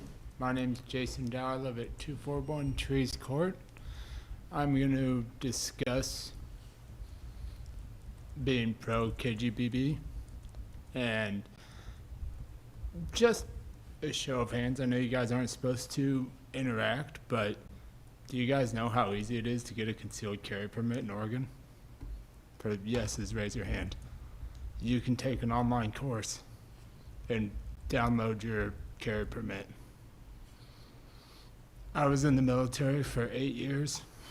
I wouldn't carry my gun at school where my kid is and other people's kids are. And I trust my judgment over everybody's. You guys have a great night. Thank you. Thank you.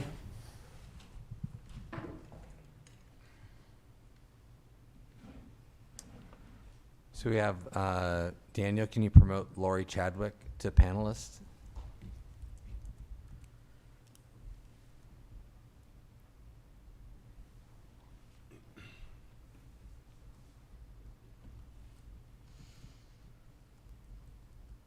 Thank you. I want to read something. It's the perspective on concealed carry in schools from a former law enforcement officer. I think that the best intentions of those who wish to legalize concealed carry in schools are that they hope an armed person with good intent would be more likely to be present and able to stop a mass shooter in the school. However, a mass shooting incident is certain to be chaotic and confusing, and responding officers will be focusing on identifying and terminating the threat. The more unknown people in civilian clothes carrying a weapon in such an incident, the more danger for officers and the higher likelihood that someone just trying to help will be hurt themselves. Furthermore, officers typically receive specialized training along with their experience in both response to dynamic and potentially violent situations generally, as well as specific tactical training for mass shooting incidents. A civilian with even the best of intentions, and even if they were somehow able to be credibly identified as willing to help officers, would not likely have access to the officer's training and would certainly not have access to the officer's communication channels. While I understand that most people sincerely want to think of themselves as an asset to an undeniably terrible situation, the reality of essentially inviting unknown, unidentified, and untrained civilians to a mass shooting incident is overall not a good idea. Thank you. Thank you.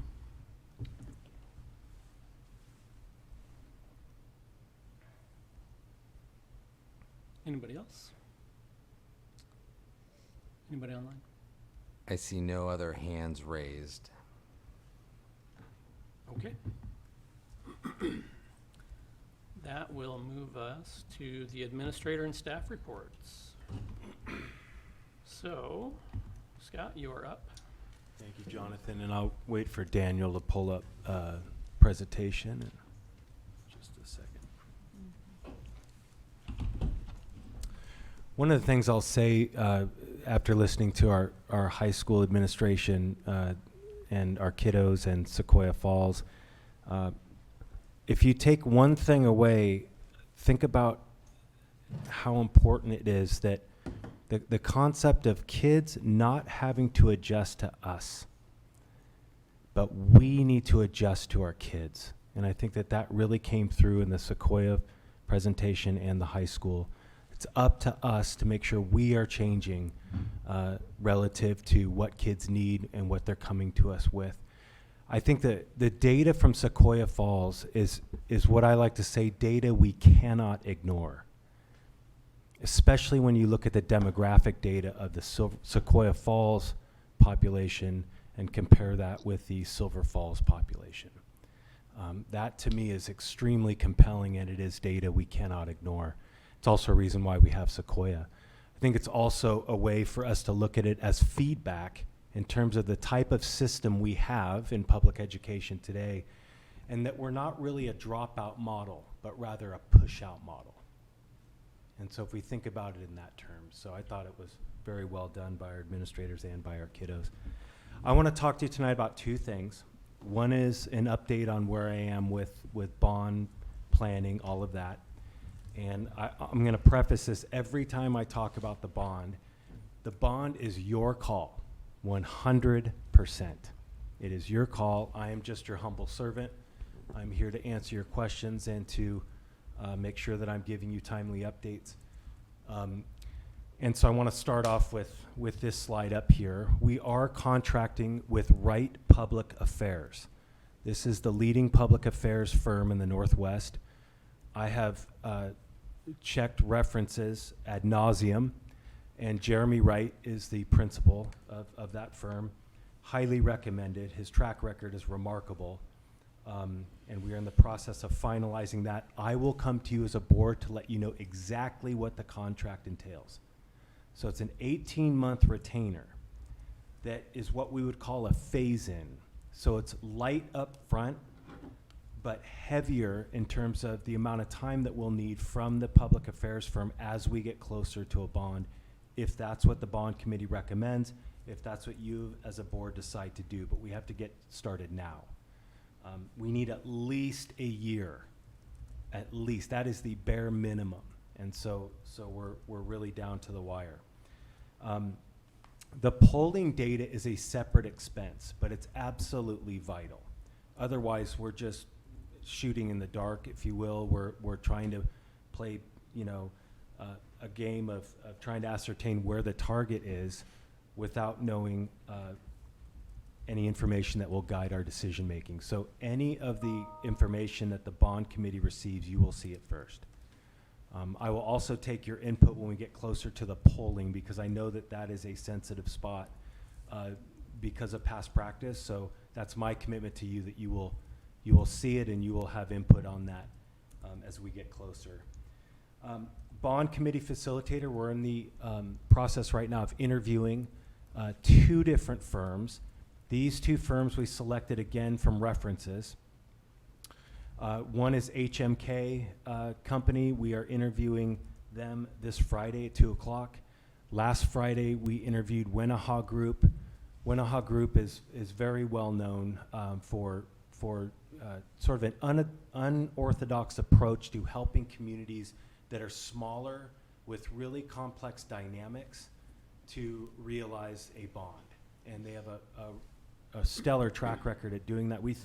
Steve Nielsen and I thoroughly enjoyed our time with Dave from Wenaha Group, and we should be able to make a decision by the end of the day on Friday, hopefully. So we're ready to move forward on that, to make that decision once we've finished up our final interview. Bond committee selection, we're well underway. I've taken input from some of you. If you do have input for me of names you would like me to consider, please send them my way. I'd love to have those by this week if I could. It's not required, it's not mandatory, but remember that you know this community better than anyone. And so I'd really appreciate it if you just brainstorm, you know, maybe it's, you know, maybe it's when you're in the shower, when all your creative ideas come, but I really, really need some honest names, not of just individuals who are for a bond. Quite the opposite. Because remember, it's not the bond we want, it's the bond our community will support. So want critical thinkers who are open-minded. Hey, Scott, I got some names in my head. What's the time commitment? So good question, You know, Tom. like- So the like time, pitch, the time commitment will be 2 to 3 months. That's from start to finish of the bond committee process. Okay. I'm thinking, and I don't want to freestyle too much on this because we haven't decided on which facilitator we're going to go with, but I'm thinking 4 or 5 meetings. This isn't going to be a long, drawn-out process for 6 months to a year, I can tell you that. It will be an intense process, but I think 4 to 5 meetings. If that changes, I'll let you know. So it's not a huge time commitment, but I would appreciate it if you would take a look at the 3 qualities that I need in each committee member that I listed in my weekly updates. So being open-minded, and there are a couple of others I can't remember off the top of my head, but I think you get the picture. It's really important that we have critical thinkers who can see multiple perspectives. That's the most important thing. And then, as you know, we're continuing on with our listening sessions. So we're at Mark Twain Elementary Monday, 6:30 to 8:30. We'll be at Robert Frost on the 26th, and then we're rolling right into the fall with the middle school and high school, and then we will start round 2 of the 7K8 listening sessions. We'll do 1 for each. So that gives you an idea of where we are in terms of the bond. Are there any questions I can answer for you?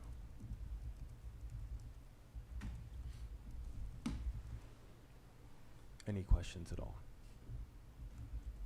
When do you anticipate this board will need to latch onto a date? I know we're going to try to get data, but Really good question, Jonathan. So I'm hopefully we can get started in June with the bond committee, which was take us to about September, October. That's the timeline I have in my head right now, but that could change the more we learn, Okay. and depending on which facilitator we end up going with. But by the fall, if you decided as a board that the polling data was favorable, if you wanted to pin me down to what I feel, I would feel, although I don't like to make decisions just on feelings, we like a lot of facts in there too, but November of 2023. That would give us a year from that point, which would put us right where we want to be. okay, thank you. Oh. Will the public affairs company, will they be involved in evaluating the polling data and giving us some input as far as probabilities and their Yes. opinions? Yes, they will. And talking to Jeremy Wright, he's just a brilliant thinker. Gave us plenty of examples of why some districts went for a bond, and then more importantly, why they didn't. So if polling data comes back and they're polling at 35%, you're not going to go for the bond you thought you were going to go for. So either you're going to take it back to the drawing board and adjust it, or decide a different course. So my goal is to make sure that you feel very confident in your decision making. Any other questions? I was just going to say, so would you then provide some scenarios to that company to say, you know, if they were going to poll on a couple different scenarios, you would provide that from basically what we got from long-range facilities and some of those numbers associated with those bond amounts?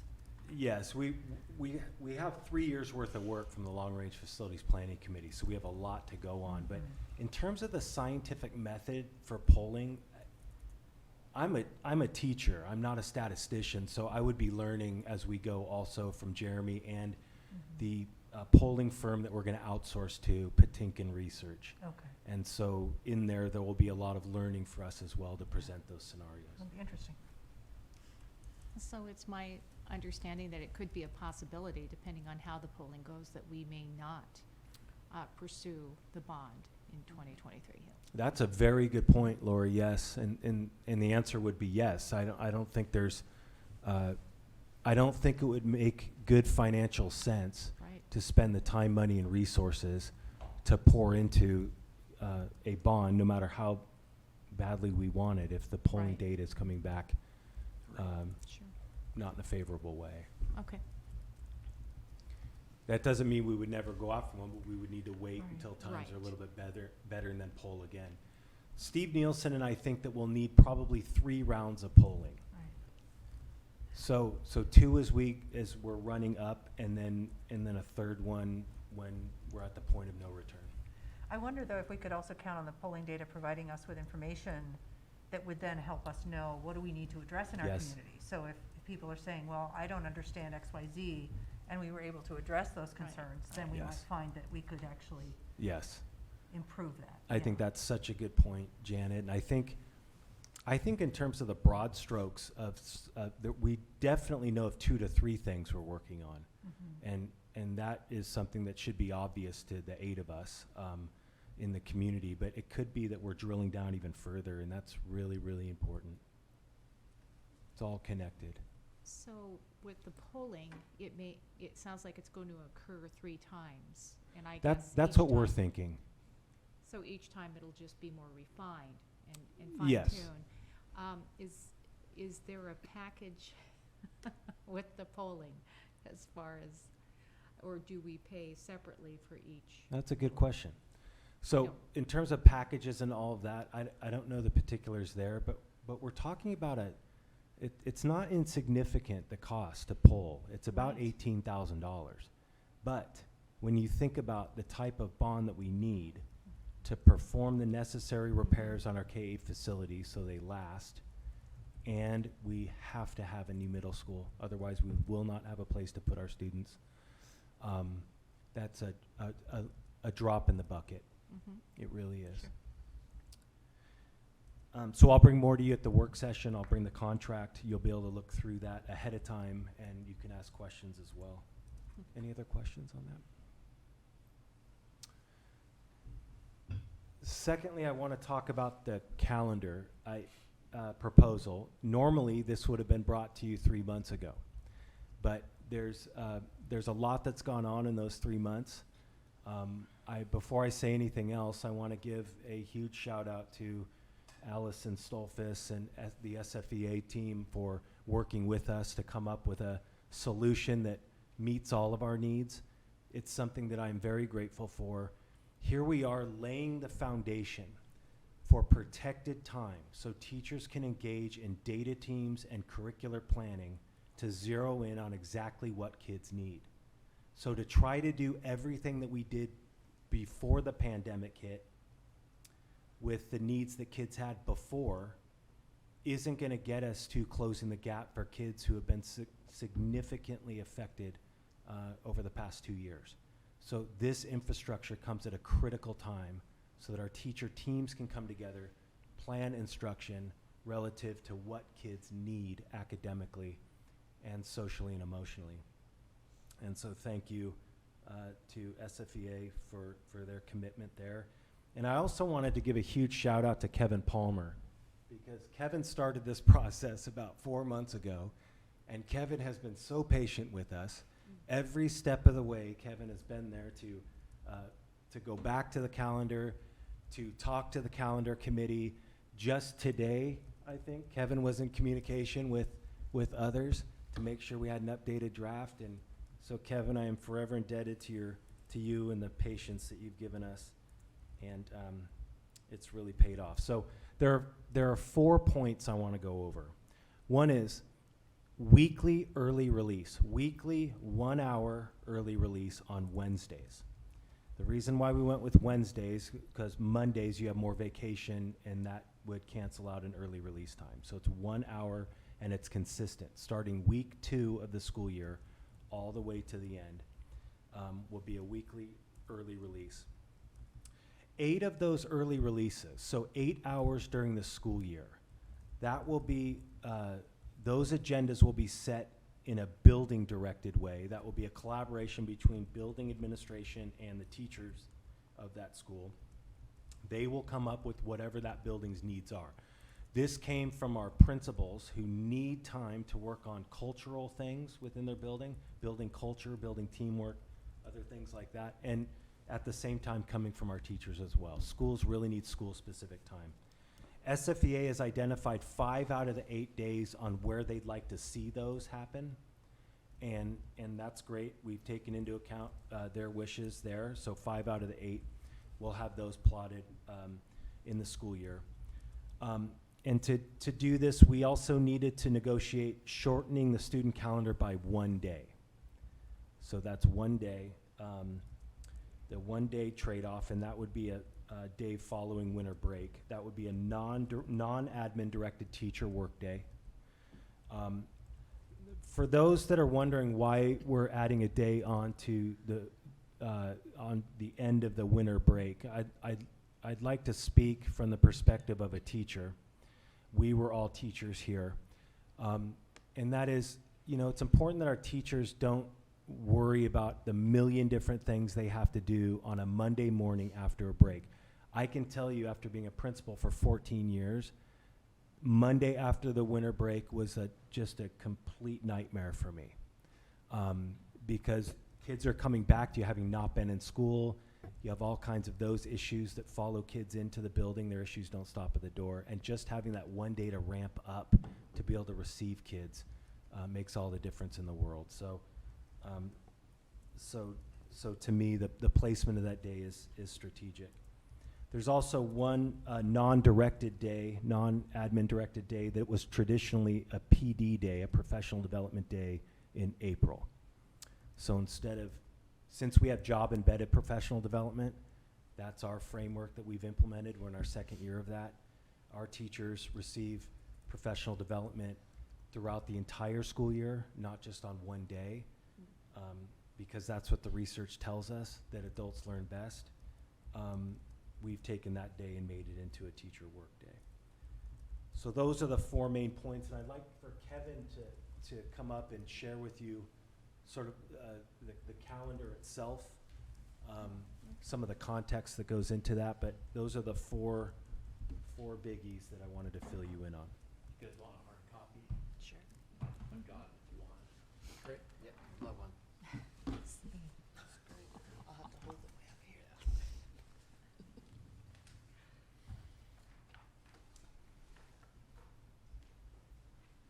Great, thank you.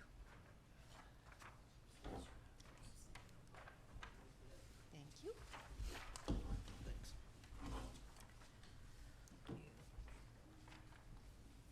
Kevin? Thank you, Kevin. Okay. I'll be pretty brief. Kind of start off and just kind of look at some of the differences from some typical past years. Scott mentioned the early release days, so you can see those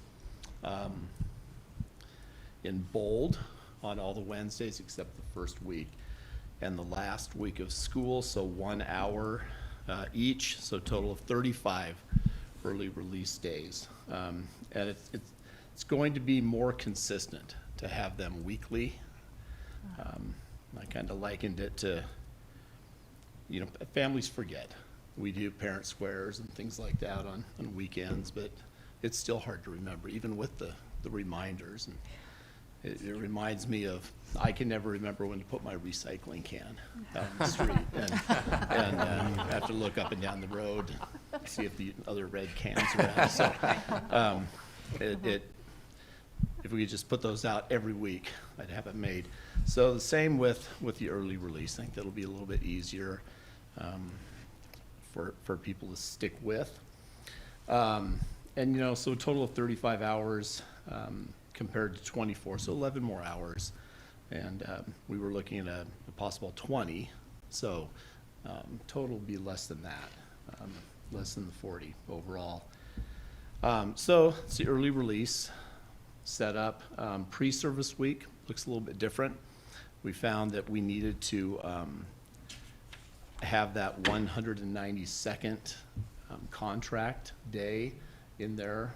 Putting a school calendar together is, you look at Labor Day, in our district at least, Labor Day, and when a reasonable time to end in June is, and then that's what you got to work with in between there, and you try to end the school year at a point that makes sense. And so Dan and the SFEA folks, I want to mention Elaine Demandish also from the high school. She's been a part of the calendar committee for a number of years and very helpful input, as well as Vance Taylor and his classified folks. They're a big part of it as well. And so it's a little bit different during the pre-service weeks, typically a four-day work week for the teachers, and then that Friday right before Labor Day is off. But we're going to go with all 5 days. So starting on the August 29th, all the way through Friday, September 2nd. And that's for the returning teachers. New teachers will work the Friday before, August 26th as well. So they'll have 6 days. Returning folks will have 5. And that gets us our 192 contract days. A couple of days converted. Scott mentioned January 3rd, converting to a staff work day rather than student work day, but there's a trade-off for that in the discussions with SFEA. The October 14th day, which is typically statewide in-service day, will convert to a student contact day instead. So those balance out. And then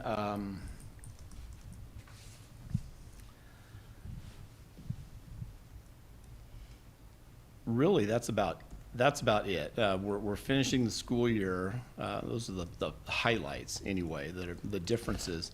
We're finishing the school year on June 15th at this point, and then the teachers would finish up on the 16th rather than coming back on Tuesday, June 20th.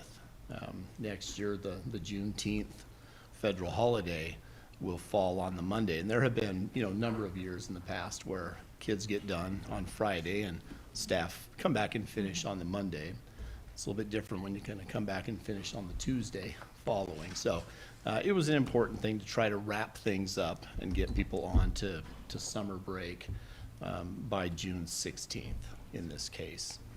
And so we feel like we've got a calendar that manages that and gets us what we need. So those are the big things. If you got any questions. Any questions for Kevin? So with the Hey, Kevin. Oh, go ahead, Aaron. Oh, thanks. Kevin, I had a question about that day after winter break, which in this case I think is January 2nd. Given that the New Year's Day falls on that Sunday, is the 2nd an observed holiday, and then the 3rd would be that extra coming back prep day?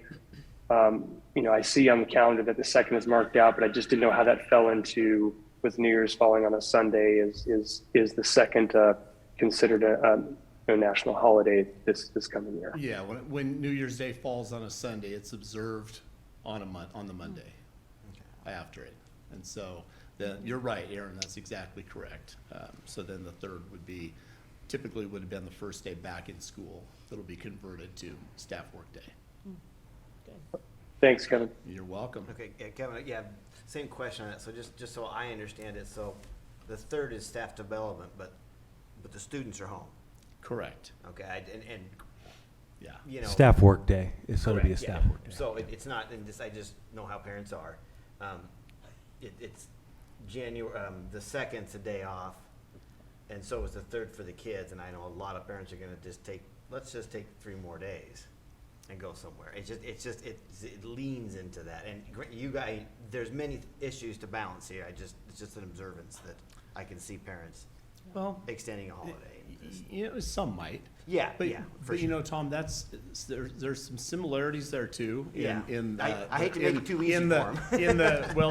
What I would mention is you look up in November and how we do conferences. Yes. And for years, you hear a lot of, that's not a really good time to do conferences because everybody will just take that whole week and leave. They don't. Okay. They really don't. Yeah.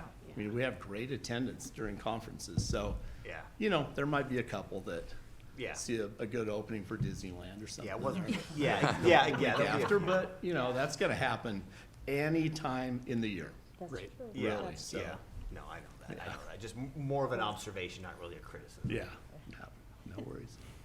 I have a question about the statewide teacher in-service day. So it makes sense, most teachers don't attend those. It used to be a bigger thing. Let's It did. just put it that way. It used to be a bigger thing. Yeah. But if a teacher did want to attend a conference on that day, because some organizations are going to continue to have conferences that day, they can Yeah. fill out an application for their conference and all of that. Thank you. Just making sure. I assume they're nodding yes over Yes, there. they are. So, Sorry. okay, all right, hey, no, I'm- I took their word for it. I'm Well, that would be an agreement between the principal and the teacher and.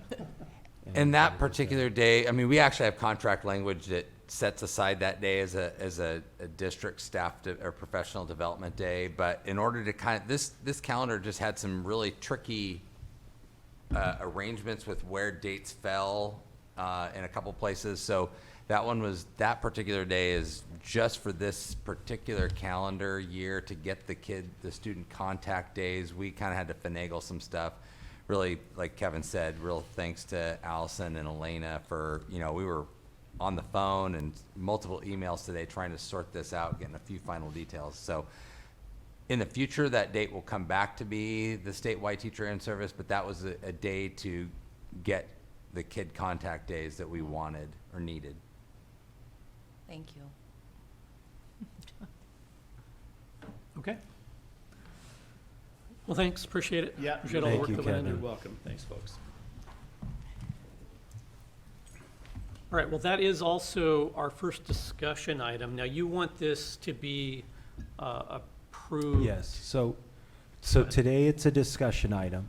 We wanted to give, some time like we normally do. Normally, this would be brought to you at a work session, then the public would have a chance to look at it, and we'd do public comment at a regular board meeting. So in this respect, since it's a regular board meeting, we're bringing it to you as a discussion item. We would like to move this to an action item for the May work session, but to hold public comment on this agenda item only, if that makes sense. Yeah. Perfect. So we'll open up this topic for discussion, although we sort of just had a little bit. Yes. Any additional discussion anybody wants to have on the calendar? Just kudos to everybody for collaborating and finding a way. Yep. Yeah. It's a lot of Agreed. work. It was really impressive. I'm thrilled that we're able to get this agreed. done. Okay.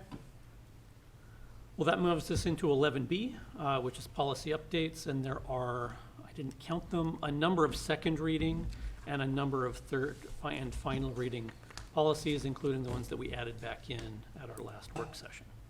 So with that said, I will open it up for discussion at this point on any of them. I'm not going to go through them one at a time. Well, so Jonathan, just a point of order on this, because we usually vote on these in a block. And I think tonight, I presume everybody intends or thinks that maybe we wouldn't vote on these in a block. So if that's going to happen, if we needed to vote on one or two of them separately from the block, do you need a motion and a second to take them out? It's a great question. Thank you. So we have been I'm just going to call it precedent or chairperson's discretion, voting as a block, right? So we've talked about it and we've been doing that. I think it's always an option to have a motion made by anybody to pull out either an individual policy or policies, or to simply request that we vote on them individually, right? That could be, anybody could make that motion. We could have a second and a discussion and agree to do that. Now, I think tonight there are 14 or 15 final reading ones. If we want to do all those independently, we could. If somebody wanted to pull a couple out for separate consideration, we could certainly do that with a motion. Well, if now would be the appropriate time, then I would move that we pull out KGBB, firearms prohibited, and then JFCJ, weapons in schools, and pull them out of the block voting and consider them separately. Okay, so I will take that as a motion to move two policies, KGBB, and I already forgot the acronym for the other one. JFCJ. JFCJ. Just to simply request that they be voted on individually as opposed to in a block when we Correct. get to the action. Okay, Yes. so moved, and, well, I'll leave it at that, so moved. So would the discussion follow along those same lines? Well, the discussion is open anyway, right? So during discussion, anybody can ask a question or discuss any particular policy, right? We're not moving that as a block exactly, we're just talking about policies. But it would be specific, his motion would be specific to the action item related to these, and we would vote on those two policies independently of the block. Got it. Okay, so he needs a second to pull those out? Okay, I second the motion. Okay, moved and seconded. So now we can talk about, Oh, sorry, I thought it was already seconded. My bad. it's okay. Yeah, sorry. Now we can talk about if anybody has any questions about that or further clarification. All right, moved and seconded, no further discussion. Debbie, would you go ahead? Jonathan? Yes. Jennifer? Yes. Lori? Yes. Tom? Aye. Janet? Yes. Owen? Yes. Aaron? Yes. All in favor? All right, so when we get to action items, we'll treat those two separate from the block Okay. of the rest. And Jonathan, I'd like to add another one. Policy, IBDJA, relations with homeschooled students. I'd like to talk about that one. Okay, so the motion is to have IBDJA. Sorry, I want to clarify. You're moving that we pull it out as a separate vote when we get to the vote. at the Correct. end. Okay, Yes. so Separate vote and discussion, yes. separate vote. Well, discussion can happen no matter what. Your motion is to move it out. Oh, I'm sorry, I misunderstood. Yeah, then I retract that. Let's just leave it in with the mass block. Got it. Okay. I apologize. Motion just will be hanging on the edge, and without a second, it will be There'll be a second. It's died. Yeah, let it die. Okay, but I'm going to remind everybody, we're in discussion now. So if you do want to discuss IBDJA, Yes. Feel free to. I would like to talk about relations with homeschool students. Some of the language, there was a paragraph that was, and I talked to Dan about it earlier today. I don't know if he has any input from it, but there was a paragraph that was stricken out and then some language added in. I just thought, I was thinking about enrollment and people who are leaving and why are they leaving and how do we get them back. So in the second paragraph of relations with homeschool students, this language was struck out. It says this is the, I'm going to read the language that was taken out. Further, the board is this was the existing language. Further, the board is willing to assist parents in this endeavor if a request is made to the superintendent. The district will furnish basic course descriptions, state standards for elementary and secondary education, and when available, may furnish basic instructional materials upon deposit of a loss or damage fee. And that was the existing policy. So that language is taken out, and this was added in. The district will not provide instructional materials, lesson plans, or curriculum guides to students being instructed at home. And I thought that leaving the existing language was better. You know, if somebody wants some input or some kind of a little bit of guidance with their homeschooling plan, it kind of maintains a connection with that parent and that family and the school district. And maybe over time they'll go like, this outfit's competent and this is a hard job and let's just re-enroll them here in a few years. It maintains some communication if the parents want it. But, you know, and I felt that there was enough language in the existing language that, you know, you're not supposed to develop a lesson plan for them. You know, there's may and can, you can cut if they're asking too much, you can just cut that off from them. So I preferred the existing language and I felt it maintained communication and it was just more inclusive, I guess. It's a really interesting point. That was my thoughts, and I wasn't in that frame of mind as I scanned them over all the previous readings, but I just happened to be thinking about those things when I looked at it, and I went, huh. So I apologize for not bringing that up on the first reading, or the second reading, so.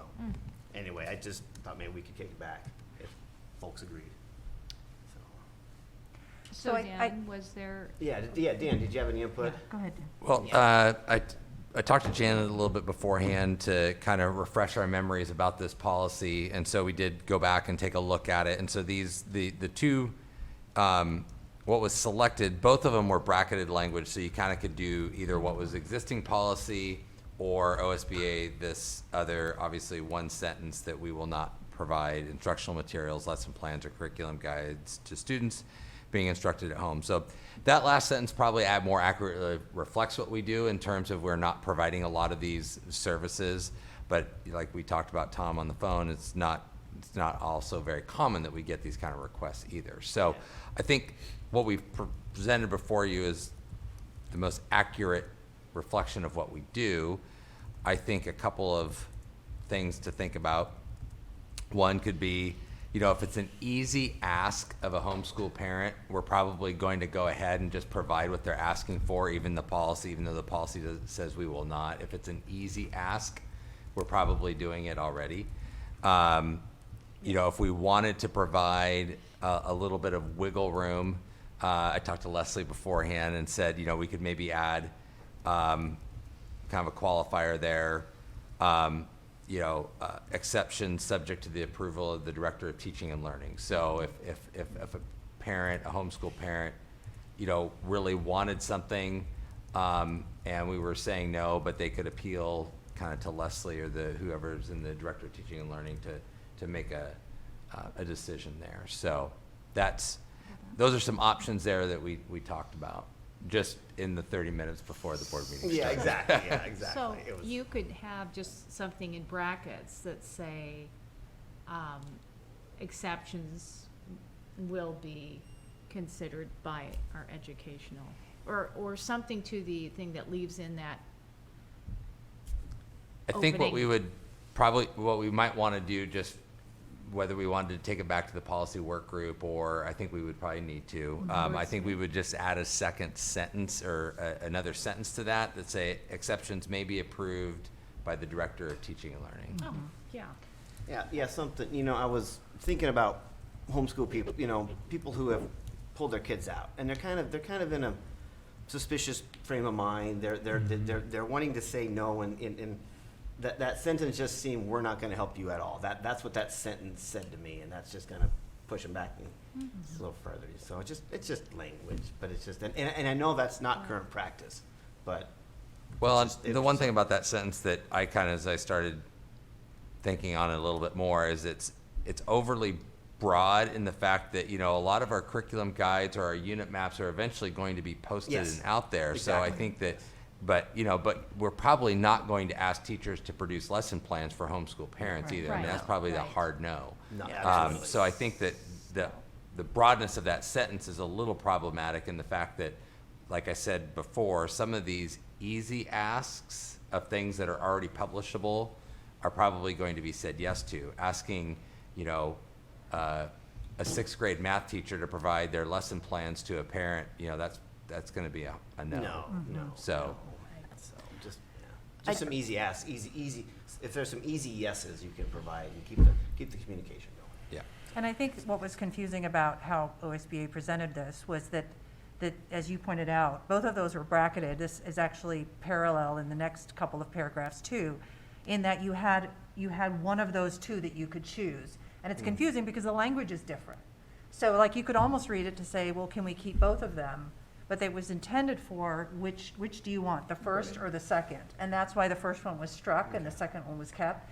But I think you're right, if we wanted to go back and massage that first one a little bit, we could come up with something that seems reasonable. Because I think what we want to do is protect ourselves from the risk of it becoming overly burdensome, where you have, I said this to Dan, where you have an entire co-op of middle school parents who say, oh yeah, okay, could you just supply us with all your materials? That's obviously, Obviously, that's not what I want to see. But I appreciate your attempt to say, hey, we're here to help your student. Yeah. Yeah. Thank you. Just a note, I agree with the invitiveness, and I don't know if that's a word, but making it more inviting. Yes. Making it more inviting, why not? I think, and don't quote me on this, but the last round of updates that we did when I was first on the board, there was a lot of changing from the director of curriculum to the director of teaching and learning, blah, blah, blah. I think that what the solution that was landed on was superintendent or designee, just because then you never have to change it. That's probably a very great suggestion. Great.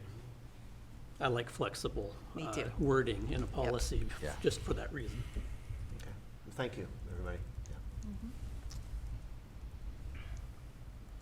Okay, so I guess since we're still just in discussion, it sounds like what I'm hearing is general consensus that sending this one back for some tweaks would be appreciated.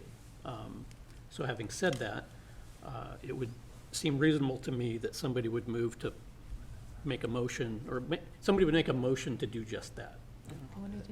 Mr. I move that we send policy IBDJA, relations with homeschooled students, back to the policy work group for a few tweaks. So As moved. discussed. Thank you. Second. Moved and seconded. Yeah. Any further discussion?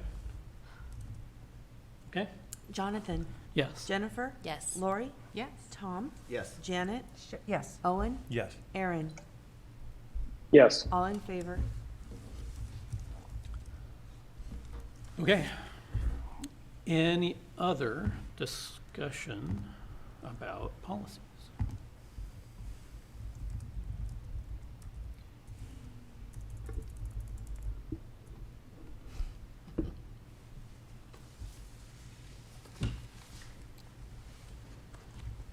Well, I'm going to acknowledge the folks that spoke tonight, online as well as in person. I appreciate, getting the input and feedback. I know it's a topic that at least can generate disagreement among different people. One thing I'll say, I think it's similar to how I felt during the mask discussion. I truly believe that everybody involved in this does want to make sure that our students are safe. I don't think anybody out here thinks differently than that. So I'll just, for my own self, say, I appreciate hearing, and I appreciate everybody's thoughtful consideration on those policies. Yeah, for sure. So are we gonna have a separate discussion on those two? No. or- Okay, got it, thanks. Yeah, I'll second Jonathan's thoughts on that. Everyone's got safety in mind. I know that I sense some, one of the folks, I can't remember, one of the, this is not about staff. This would not allow staff to carry a concealed weapons, because I do not want staff to be able to carry them, because their number one job is teaching. I have a concealed weapons permit. I went through an in-person class. It took a long time, and basically most of it was them telling you all the ways you're going to get sued and go to jail if you go out there and think you're John Wayne and going to, save the situation. If someone ever chooses to carry, your number one job is to secure the weapon, and you can't teach, you can't do both jobs and teach, so I'm against that. Big background check I had to go through, fingerprinted, not just your fingertips, it's everything, the entire, you're covered, it's a big background check, and looking at the data, just looking and reading, folks who get these are very, very hyper law abiding. Very rare are there incidences with these folks who choose to get these. Most of the people I know who have them rarely carry, hardly ever. And I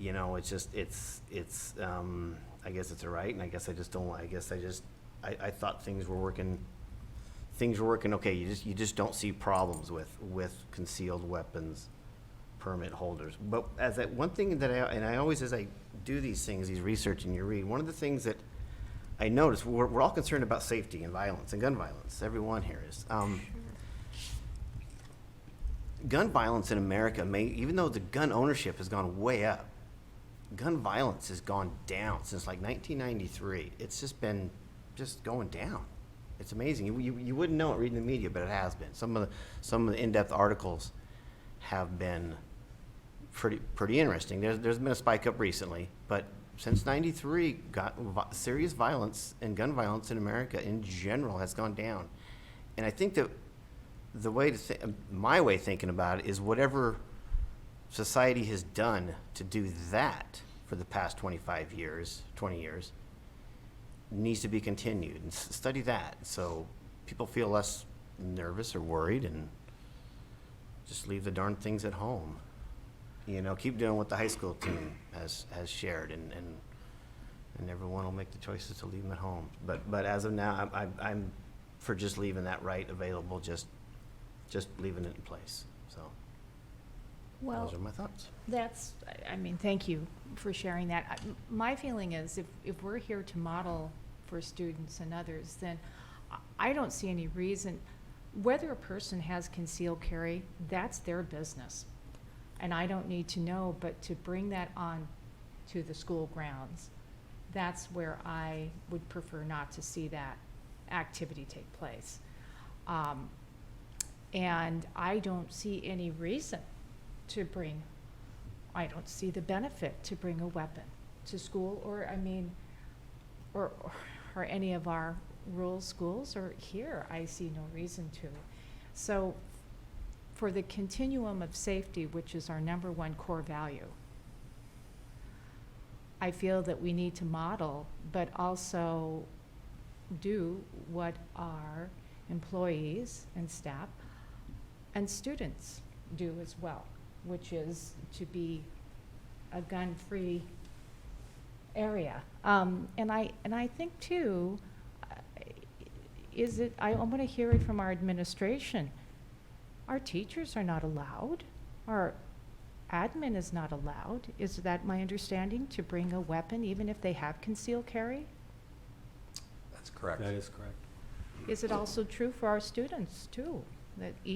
Okay, so do you ask your employees if they have concealed carry, or simply the policy is you don't bring any weapon? That's the policy. Okay, there you go. So for me, if that is the policy, should we not model that in general for the continuum of safety for our school district? That's my thought process. I'd like to hear from others. I appreciated the folks who provided public comment and really, leaned on some evidence. And one of the things I thought that was really compelling was the comment about law enforcement. I think having other folks who are on the campus potentially in a crisis situation who are armed does not help law enforcement. I think if we had someone in law enforcement provide their perspective, I think they would say, we need to know who has guns, and that they're folks in uniform who, right. So that there isn't the concern that I don't know if you're a good guy or a bad guy, who you are and why you're here, and we're all in this chaotic situation. And like you, Lori, I don't see a reason to have to have a gun on a campus in a elementary school. And you'd have to really. It seems to me that the responsibility is to rather than saying, prove why we can't have them, is like demonstrate why that is more important than the safety of the students on the school campus. So that's my position. You guys have heard it before, but yeah. Well, I think, on a caveat of that, I mean, I was up in Portland a few weeks ago, and I know the mask mandate is done. But I always carry my mask with me just in case, and sure enough, I walked into a business and they said, you need to put your mask on. Irregardless, I did, because that's what was asked and required of that establishment. So I could say, well, there's no longer a mandate. How can you? But I respected that, and I feel the same way about being on school grounds, that let's respect and not carry a weapon, as is expected of employees, administration, teachers, the students I support think that. I think if it were policy, all of us would respect that and honor it.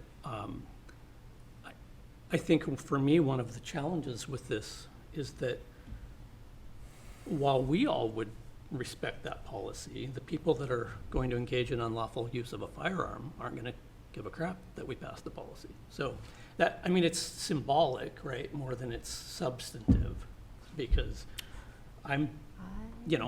okay, it's not allowed, I'm not going to bring my gun, but somebody wants to walk in and shoot people, they don't care that there's a sign on a door that there's policy KGBB, right? Okay. I'm just saying, I mean, like, I get the symbolism. I don't think there's any practical outcome that you can point to that's going to say, if we pass this, then our students are safer. That doesn't make sense to me at all. Logically, it just doesn't play out. It does to me, but. Well, and that's why I think this is the classic political issue in our country, right? I mean, it makes sense to, Lori one way, it makes sense to Jonathan another way, and we don't have empirical data that's overwhelming to tell us that students are safer one way or the other. We just don't have it. We heard, from the public saying that we shouldn't, the Second Amendment people are full of rhetoric, and then we heard rhetoric from our constituents. I mean, that's just the way that issue is, and that's the fact. So, being a political issue that it is, good, well-minded, caring people are going to come down on different sides of that issue, and I think that's where we're at, and I think that's where our community's at, to be honest with you. I was surprised to actually feel that our policy committee, I don't know, maybe I misinterpreted, so I'm going to have to go back and look and watch, but I felt a little bit threatened by the testimony today, saying that, we've essentially empowered them to tell us what to do, and if we don't do it, then we're violating our policy somehow. We don't abrogate our responsibility, and I certainly don't want a policy committee that is, I'm just going to come out and say it. Our policy committee is very left of the center. I don't care about that. I think they're good people, they care, but I don't want them to be a political arm lobbying us and then threatening us to tell us that we have somehow abrogated our responsibility to adopt policy. And like I said, maybe I misunderstood what we were being told there, but that's what it sounded like to me. I think a great deal of everybody on our policy committee, so don't get me wrong. My impression was that the policy committee's job was to, of course, review the policy and go through the recommendations and make essentially non-political, do non-political work. And I felt like it was political today, and I don't think that serves us well. And that's one of the reasons I didn't want to have this,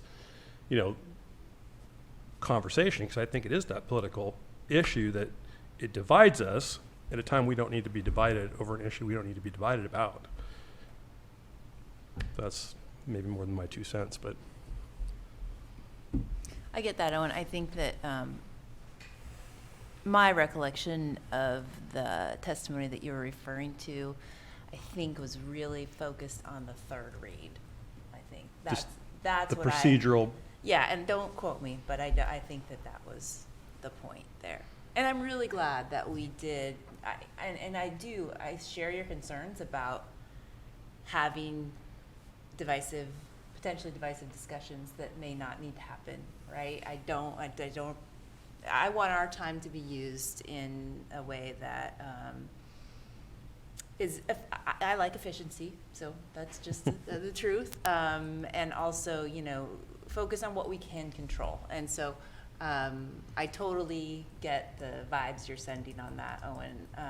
And I'm still glad that we extended to the third read, because I do, if it's in our policy, we need to do it, I think. And to be able to have a good discussion here. So I do share Jonathan's, I get his point where he's like, that this is just going to put signs on the door. It's still the honor system for enforcing it. There's no way to enforce this really that makes sense to me. I mean, enforcement's just going to be problematic, so I get that. I have listened to everybody's comments. I've thought about it a lot, especially if you made your comment early on about the policy. Did a lot of thinking about it. You know, there was discussion about constitutionality, and you know, my first question was, well, handguns are not allowed in federal buildings, post offices, courthouses, yada yada, Social Security office. So clearly that has been, you know, that decision has been made, and it hasn't fallen to any constitutional questions. The legislature did give this authority to school boards. I did go back and read a little bit more about that even today, and there was I guess that legislators have a chance to defend their vote, and they send it to a certain person. You probably know, Janet. And it gets posted on the website, and 3 people posted theirs. And it was very interesting to read one of the legislators, who I respect as somebody who I would listen to, because there's not a lot of rhetoric that he just kind of sticks to the facts. He was concerned about the constitutionality of the choice that the legislature made. So I did go back and really think about what everybody said, if you said it early on. And I've said this before, and I think, I've not been compelled to think any differently based on anything that has been brought forth. And I do think, again, I think it's great for us to model this idea that we are going to listen and consider and try to get at all of these angles. And our minds are not supposed to be made up before we, hear all of the opportunities. So again, really glad that we had a chance. But still, if there were ever an incident on campus regarding the discharge of a firearm brought in by a visitor with a concealed handgun license, I would never forgive myself for not voting for policy KGBB. That's just my bottom line, even though I agree that its signage isn't going to really do a whole lot of good. But, on the other hand, symbolism, like, guns don't belong in schools. I get that. So this is not an easy issue. Thank you. Aaron, I know it's harder for you remote. Anything you wanted to add? Just giving you an open opportunity here. No, I first of all wanted to say I appreciate everybody's comments, because this is a really, and our public comments too, because this is a really difficult subject matter, and I think every one of us, up here, even with where our potential thoughts may be on this policy, every one of us is committed to protecting our children. Almost all of us have had or actively have children in this district. So I think it's also that we consider that, whether there's differing opinions on the approach of this policy, I don't want to put words in my fellow board members' mouth. They'll speak. I think I can be safe in this one. Every one of us is committed to the safety of the child, no matter what our vote on a specific policy would be. So I think that's important to say. But I also appreciate, again, the comments that were made tonight. It's made me think a lot about this. This is a very difficult subject matter at hand. But for me, it just comes down to policy. And I'm a big proponent, and it's hard to take the subject matter out. But in this case, my mind is really pulling the subject matter of this policy, out of it, and looking at it just as pure policy decision, and saying, is this policy solving an active problem? I think, to teeing off of what Jonathan had mentioned earlier, is this policy solving a problem? And if we put this policy in, would it solve a problem?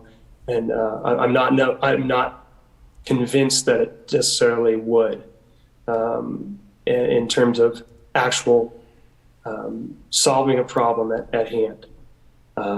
So again, mine is more from a higher level, and I've stated that in previous meetings too, that we put policy into place to tackle problems and to help solve and make solutions. And for me, I'm not convinced that putting this policy in place would create a solution for anything at hand for our Silver Falls School District. So again, I appreciate everybody's comments tonight. I took them very much to heart, and really, really appreciate everybody's discussion on this too. And again, it's a really hard subject, but yes, thanks for that. Thanks, Aaron. Any other conversation? Anybody else?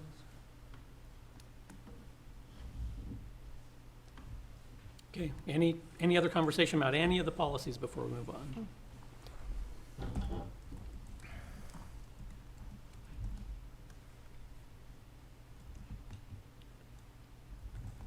All right, that is going to move us to our second public comment, which is specific to discussion and action items. And if you'd like to address the board at this time, you may, either virtually or in the room.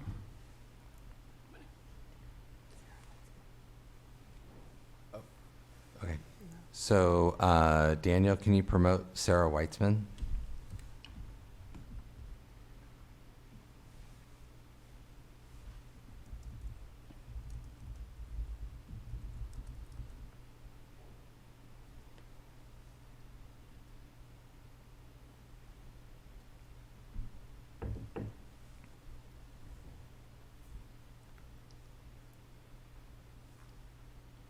Daniel, did you catch that? And I think that's the one that says Sarah W.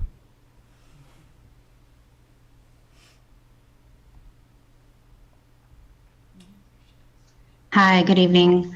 I just want to thank you guys for your time this evening, but I also just wanted to make a couple quick statements. One, regarding the calendar. I just really hope that you guys will approve the calendar as it is, because I attended the teacher bargaining, and I know that that's really important to them, and so I hope you'll go ahead and approve that at your work session. Regarding the KGBB and the student weapon, I forgot the acronym on that one, but I just want to say that it's not political. It's a public health issue. And so for me, especially as being a nurse, I think it's just really important that you think about just the safety aspect and not the politics of it, because it's not political. It's about the safety of our children. And I personally would love to see signs all over our campuses that say is gun safe, it's gun free, it is, a safe campus for our students. And I would really like to hear from our superintendent regarding this issue, because as many of you know and have sat on in previous administrations, sorry, Max, our superintendent would weigh in and give you advice on how he or she, mostly he in our district, felt on policies. And in the past, the board listens to our superintendent, and it's been already stated that the policy group and the superintendent and assistant superintendent agree with this policy. And so it'd be nice if you'd ask, or if the superintendent would speak up and say, hey, yeah, we agree with this too. And I think that's important that you all listen to that feedback. So thank you very much. Appreciate your time. Have a good evening. Thank you.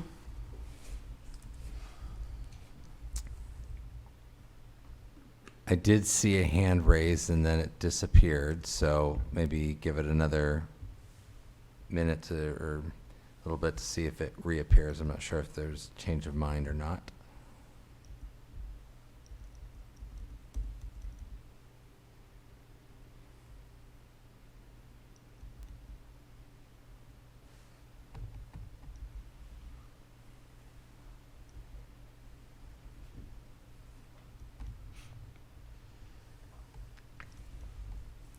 I don't see any hands being raised here. Okay. now. Well, we're gonna move into our action items then. So we really just have the one, although per our previous motions, we have pulled 2 policies out for special consideration, and we have pulled 1 policy out to be sent back to the work group. And the one that's going back to the work group I'm scrolling now. Oh, IBDJA, just as a reminder here for everybody. And then the two that were pulled out for special consideration are KGBB and JFCJ. So I think, Debbie, what I'd like to do is let's go ahead and do KGBB and JFCJ. Are we doing those together? Sorry, thank you for clarifying. KGBB, we can do independently. Let's go ahead and do that one. Then we'll do JFCJ independently. Then we'll vote on the remaining, I didn't count them, however many are left that we didn't just talk about in the block, for the last block. Can we talk about Yeah, I was about to say, there was no discussion on Because that. we haven't had a discussion on that.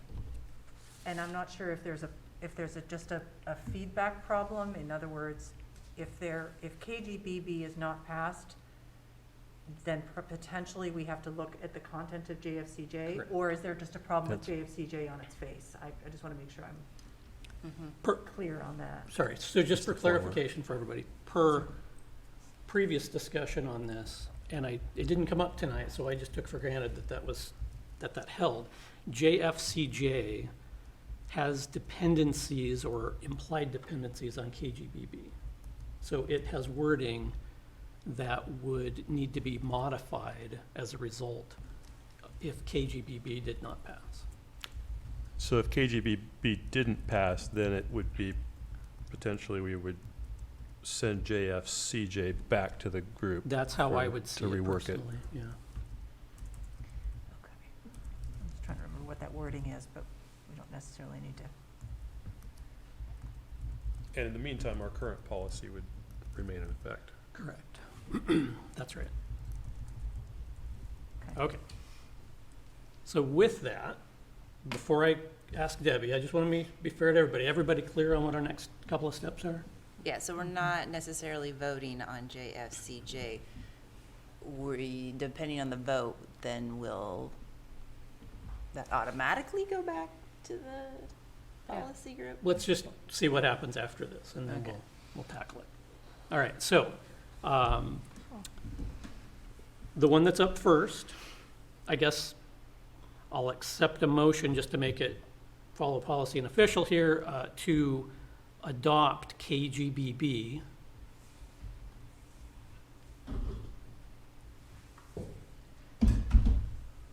I'm sorry, is that a motion to adopt? No, Do you want I'm to do- soliciting Oh, yes, somebody. I do will the move motion? to adopt policy KGBB. So moved. Well, second. Moved and seconded. Any further discussion? Question? May I ask how you feel, Mr. Bush and Mr. Drew? Do you find this to be supportive of our school and safety? Well, I think what I'm prepared to say right now is that I've heard some speak for me tonight. And I'd appreciate it if individuals that speak for themselves. That in no way puts me on either side, and I'm not prepared to speak on that right now. Okay. But I do want to correct that I've heard tonight that others say what maybe they thought I said or that I did say one way or the other. And I would just appreciate it if individuals who speak would speak for themselves.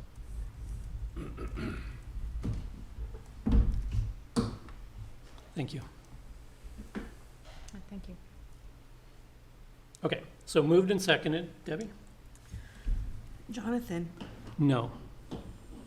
Jennifer, Yes. Lori, Yes. Tom, No. Janet, Yes. Owen, No. Aaron, No. 4 noes, 3 yeses. Okay, so with KGBB not being adopted, then the question of JFCJ, I think, well, I'm just going to say my recommendation, and then I would solicit maybe a motion on it. I think it makes the most sense to send it back for review to the policy committee. I'll move that JFCJ be remanded back to the policy work group. for further. I'll second that. Okay, moved and seconded. Any discussion on that motion for JFCJ? I'll just note that I'm not convinced that changes would be necessary, but I would support the work group at least taking a look at it and making Yes. sure. Okay, thank you. We'll take a look at that. I do agree with Janet, though, because I was in that discussion, Yeah. that I don't think it does require change, but we will certainly take a look Yeah. at it as a work group. Yeah, for sure.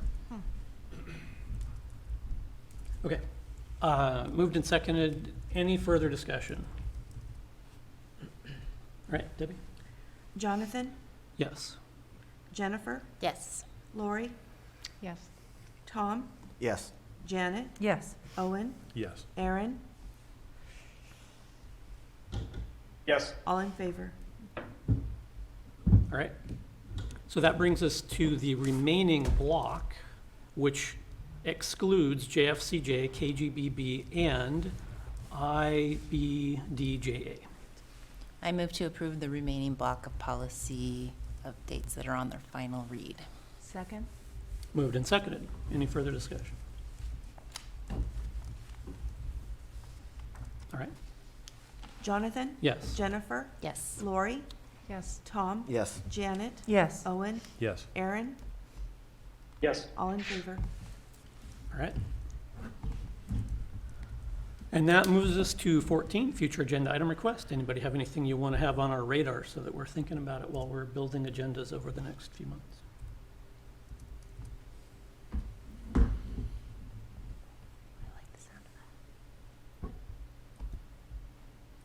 All right. If there isn't any, thanks, everybody. Meeting adjourned. Great.